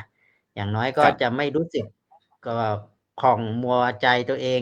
เช่นไม่ได้ทำอะไรเลยแล้วก็กลับมาว่าผมก็ยังไม่รู้นะหรือว่ามาเสียใจทีหลังเนาะแต่เรารู้สึกว่าเราได้ทำไปแล้วได้บอกตักเตือนทักสังคมแล้วผมคิดว่าหน้าที่ตรงนี้ครับที่พระสงฆ์เราอาจจะต้องออกมาคุยกันบ้างแล้วก็ไม่ต้องอยู่ในลักษณะของแนวคิดในกรอบเสมอไปเราอาจจะเป็นสื่อหนึ่งที่อยากเตือนสังคมว่าเรามีความคิดแบบนี้แล้วก็ด้วยเหตุและผลที่เราทำหน้าที่ของเราครับอาจารย์พระครูสุพลครับครับสาธุครับในนามของพระนักพัฒนาชุมชนภาคเหนือครับตุลุงสมคิดครับ นิมนต์ครับตะลุงได้ช่วยฝากความปรารถนาดีถึงบรรดาท่านผู้ฟังท่านผู้ชมแล้วก็ปิดรายการด้วยครับกราบนิมนต์ครับผม ครับผมจริงๆแล้วธรรมชาติของคนเราน่ะมักจะเรียนแบบแต่ไม่เรียนรู้มักจะเรียนรัดแต่ไม่เรียนรู้เรียนแบบแต่ไม่เรียนหลบดังนั้นในส่วนของพระพุทธเจ้าเนี่ยท่านในหลักธรรมพุทธศาสนาพระพุทธเจ้าบอกสอนให้เราเนี่ยจะเรียนอะไรก็แล้วแต่น่ะเราต้องมีสติในการกำกับกับการเรียนแบบนั้นแล้วเราจะได้เครื่องมือในเป็นทางออกของการพัฒนาคุณภาพชีวิตและทำให้เราได้เข้าถึงธรรมนะครับดังนั้นวันนี้ต้องขอบพระคุณเจ้าทุกรูปทุกองค์ที่ได้มาร่วมกันเสวนาและก็ขอเจริญพรญาติโยมที่สดับรับฟังนะครับในรายการวิทยุคลื่นสีขาวนี้ก็ขอให้ทุกท่านทุกคนอะไรก็แล้วแต่เนาะอยากจะให้พวกเราทั้งหลายได้เห็นคุณค่าของความเป็นคนไทยคุณค่าของสังคมไทยคุณค่าของทรัพยากรธรรมชาติที่อยู่ในผืนแผ่นดินไทยที่สำคัญเราจะพัฒนาเราไปเพิ่มพัฒนาคุณค่าเหล่านั้นให้เป็นมูลค่าในการที่จะนำสู่การแก้ไขปัญหาและพัฒนาคุณภาพชีวิตของพี่น้องของคุณน้องคนไทยเราให้พ้นจากความทุกข์และก็สามารถที่กระชากตัวเองให้อยู่บนฐานของการพึ่งตัวเองได้อย่างสมศักดิ์ศรีภายใต้หลักธรรมที่ว่าใช้ธรรมเป็นฐานงานเป็นทุนบุญคือเป้าหมายถามว่าทุกสังคมทำได้แบบนี้สังคมไทยเราก็จะร่มเย็นเนาะขอกราบขอบคุณครับครับก็ขอโอกาสนำรายการจากบรรดาท่านผู้ฟังไปก่อนนะครับสำหรับในค่ำวันนี้ขอกล่าวคำว่าสาธุกาเมมุสาสุราเม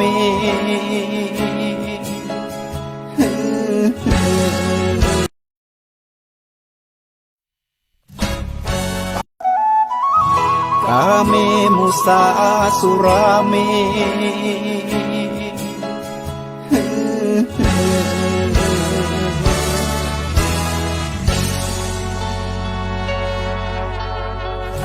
ศีลคือข้อห้ามธรรมคือข้อ